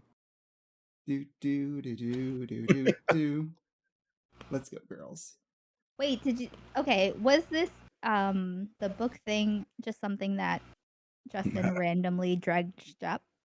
It's fucking clip, fucking I don't know bagel. where that came from. Huh? Listen, I'm just a fan. I saw you being backed into a corner. I wanted to bring up something that I thought, the people should know about. That's all. You can also use his code Danabo at Shell Shock. Stop. Yeah, not everybody knows the dimensions of Danabo. They need to see the other sides, They see No, this I have a much- personal vendetta against Danabo because, listen, he left me on the same tier after I've been, working my ass off. Leon's been providing working his ass content. off running these panels. True, I work Leon- hard running these panels, all the clips I make. I'm putting in work. You actually do. You actually do put in work as far as because I'm never even honestly. I haven't even been to the TikTok to look at them. To look at what? Um, Well, yeah, I'm glad because you get my TikToks taken down. Apparently, I'm too spicy for TikTok. One of your jokes actually got removed from my TikTok. Oh my god. Some of them aren't. They're not. I don't know what's good or not. They get like a few. Not 100 allowed to views talk about each. genitals on TikTok. Apparently. That's Yeah, what the glowing like. I can't remember if it's Penis, the the glowing glowing penis or penis. clitoris, but yeah. Yeah. Yeah, I turns was out making fun TikTok of. I doesn't was like making fun of those bracelets. So they try to sell these bracelets on TikTok. Whenever a couple holds hands and the bracelets are close to each other, they'll glow. And I made a joke that they should put. It feels cringy to repeat it now, but they should put one in a clitoris and the penis. That way they can find it easier, and it'll make the penis glow. And then I said it would look like ET's finger. I don't know what's happening. I'm too stoned for any of this. It's even if you were sober, you would feel stoned probably. But it's my joke that got removed from TikTok on Leon's account. Rip my account. Okay. Um, Listen, I'm too stoned, so I'm gonna leave. I can hear myself through the other microphone, and it's Oh, making true. me crazy. yeah, I think it's about that time for me as well. What? All right, bedtime. Okay. Yeah, it's almost midnight. It was lovely seeing all of you. Yeah, does anyone want to shout themselves Julian. out? Anybody? Iko was just doing it. What'd you... Oh, sorry, Ika. I can hear No, you. I don't know. I don't know. I was just saying that it was good to see you, Leon. That was what I was saying because yeah, good you to don't see need Leon. that Danabo. Iko is probably the have a only white person knight. who doesn't need to shut themselves out because they're probably going to raid her. Oh, okay. Well, there you go. I mean, I'm not on Twitch really, but I stream concerts. I do because I'm sometimes just like out in the world. I play music for a living, so occasionally I'll stream a show and maybe I'll come back on for other stuff now that I have a mic that works. And I used to be into philosophy and aesthetics, so I have stuff I could say about all that. I really liked your guitar streams too. They were fun. Yeah, no, they're cool, man. I might start doing them again. Educational guitar streams, making music in real time. I want him to cetera, et debate cetera. Rem. That'd be fun. I would. I mean, I went to That'd be grad school in hilarious. philosophy, so No, like just seriously, Danabo, move it and shake it. I think all that stuff's hilarious, man. That's my past life. I was a teacher assistant at the New School for Social Research. I used to work at Columbia's Teacher College through Montclair University with this program called Philosophy for Children, in which we went into school districts, working with first graders, fourth graders, and also in high schools, setting aside time to establish philosophy classes and sort of discourse-based classes in early education. I got burnt out by it because of all the bureaucracy involved in trying to get funding for education programs. But I do have some background in all that kind of stuff, and I don't know. I have ideas. But thanks for having me, Freems. It was really cool, man. Yeah, Appreciate of you. course. Let's have you on again too. And like I said, we still need to have a talk on my stream. Yeah, dude. Anytime. When it comes to stuff like that, I don't really schedule them usually. I just kind of let it happen. So anytime you want to, that way, anytime I can schedule it, though, if that's easier for you. Nah, just hit me up. I see when you go live. Yeah, for sure. Yeah, we could do it off the cuff. That'd be fun. Yeah, absolutely. Leon, you want to say anything? I'll shout it out your channel. Oh, thanks. I don't know. Come follow me on things. Twitch, Twitter, I don't care. TikTok. If I want TikTok followers because I want to try streaming on TikTok. But TikTok, you have to have 1,000 followers first. So screw them. Oh, okay. Yeah. I have 1,000 followers on TikTok, and I haven't posted one yet. Wait. I'm just kidding. I'm just kidding. I'm Okay. kidding. TikTok, but I I would. think I have less than 50. Oh, okay. Yeah, I'm something over 500. I don't know. Yeah. Well, follow. What's your TikTok? I'll follow you. I'll be a person to get you towards that, even though I don't go on Twitter or. I should probably follow TikTok. Leon. Oh, what was that? What? TikTok. What's your TikTok, Leon? Just Leon Cyphers. It's my name. Oh, good. That means I can't make up the excuse. I wasn't sure what your TikTok name was. There's two videos that are taken down. The one from you, and then I made a video criticizing Diablo 2. That got reported and then it got shadow banned. Wow. Well, fucking, I don't know what you said. Oh, there's a video of Leon doing the Renegade on his channel. You guys should go follow him. He's in the Renegade dance. I need to leave. It's freaking me out. Bye, Ika. Okay, bye. I want Leon to start doing viral TikTok dances. Maybe I'll set that as a goal if I get enough followers. How about that? I will download TikTok and follow you if you do it. I don't have TikTok. I've never. TikTok is fucking great once you get your algorithm right. Yeah. I'm putting my TikTok out there. TikTok is awful, but You remember in Willy Wonka, Danabo, those little like bite-sized candies you can eat that were a full meal? Yeah. Yeah. That's what TikTok is. It's like a 60-second clip. Meal, they're just bite size. Yeah. No, I know. But that's what it feels like. You watch a 60-second thing and it's like you've absorbed all this information. My kid watches YouTube shorts and I can't. It's just, can we watch a 10-minute video instead? Like, yeah. All right, I rated Ico. Oh, thanks for the shout out, Freem. The whole last 20 minutes of the fucking panel was a shout out to you, Danabo. Yeah, you're welcome, Danabo. I had no idea that. Yeah. I plugged There's your. like 5 people that know about my book. Yeah. No, there's a lot more. I wanted to bring it to light. It's an important work. Because I had like 50 people in my chat. I don't know how many Ico had in her chat. I am getting TikTok followers though. Thank you, people.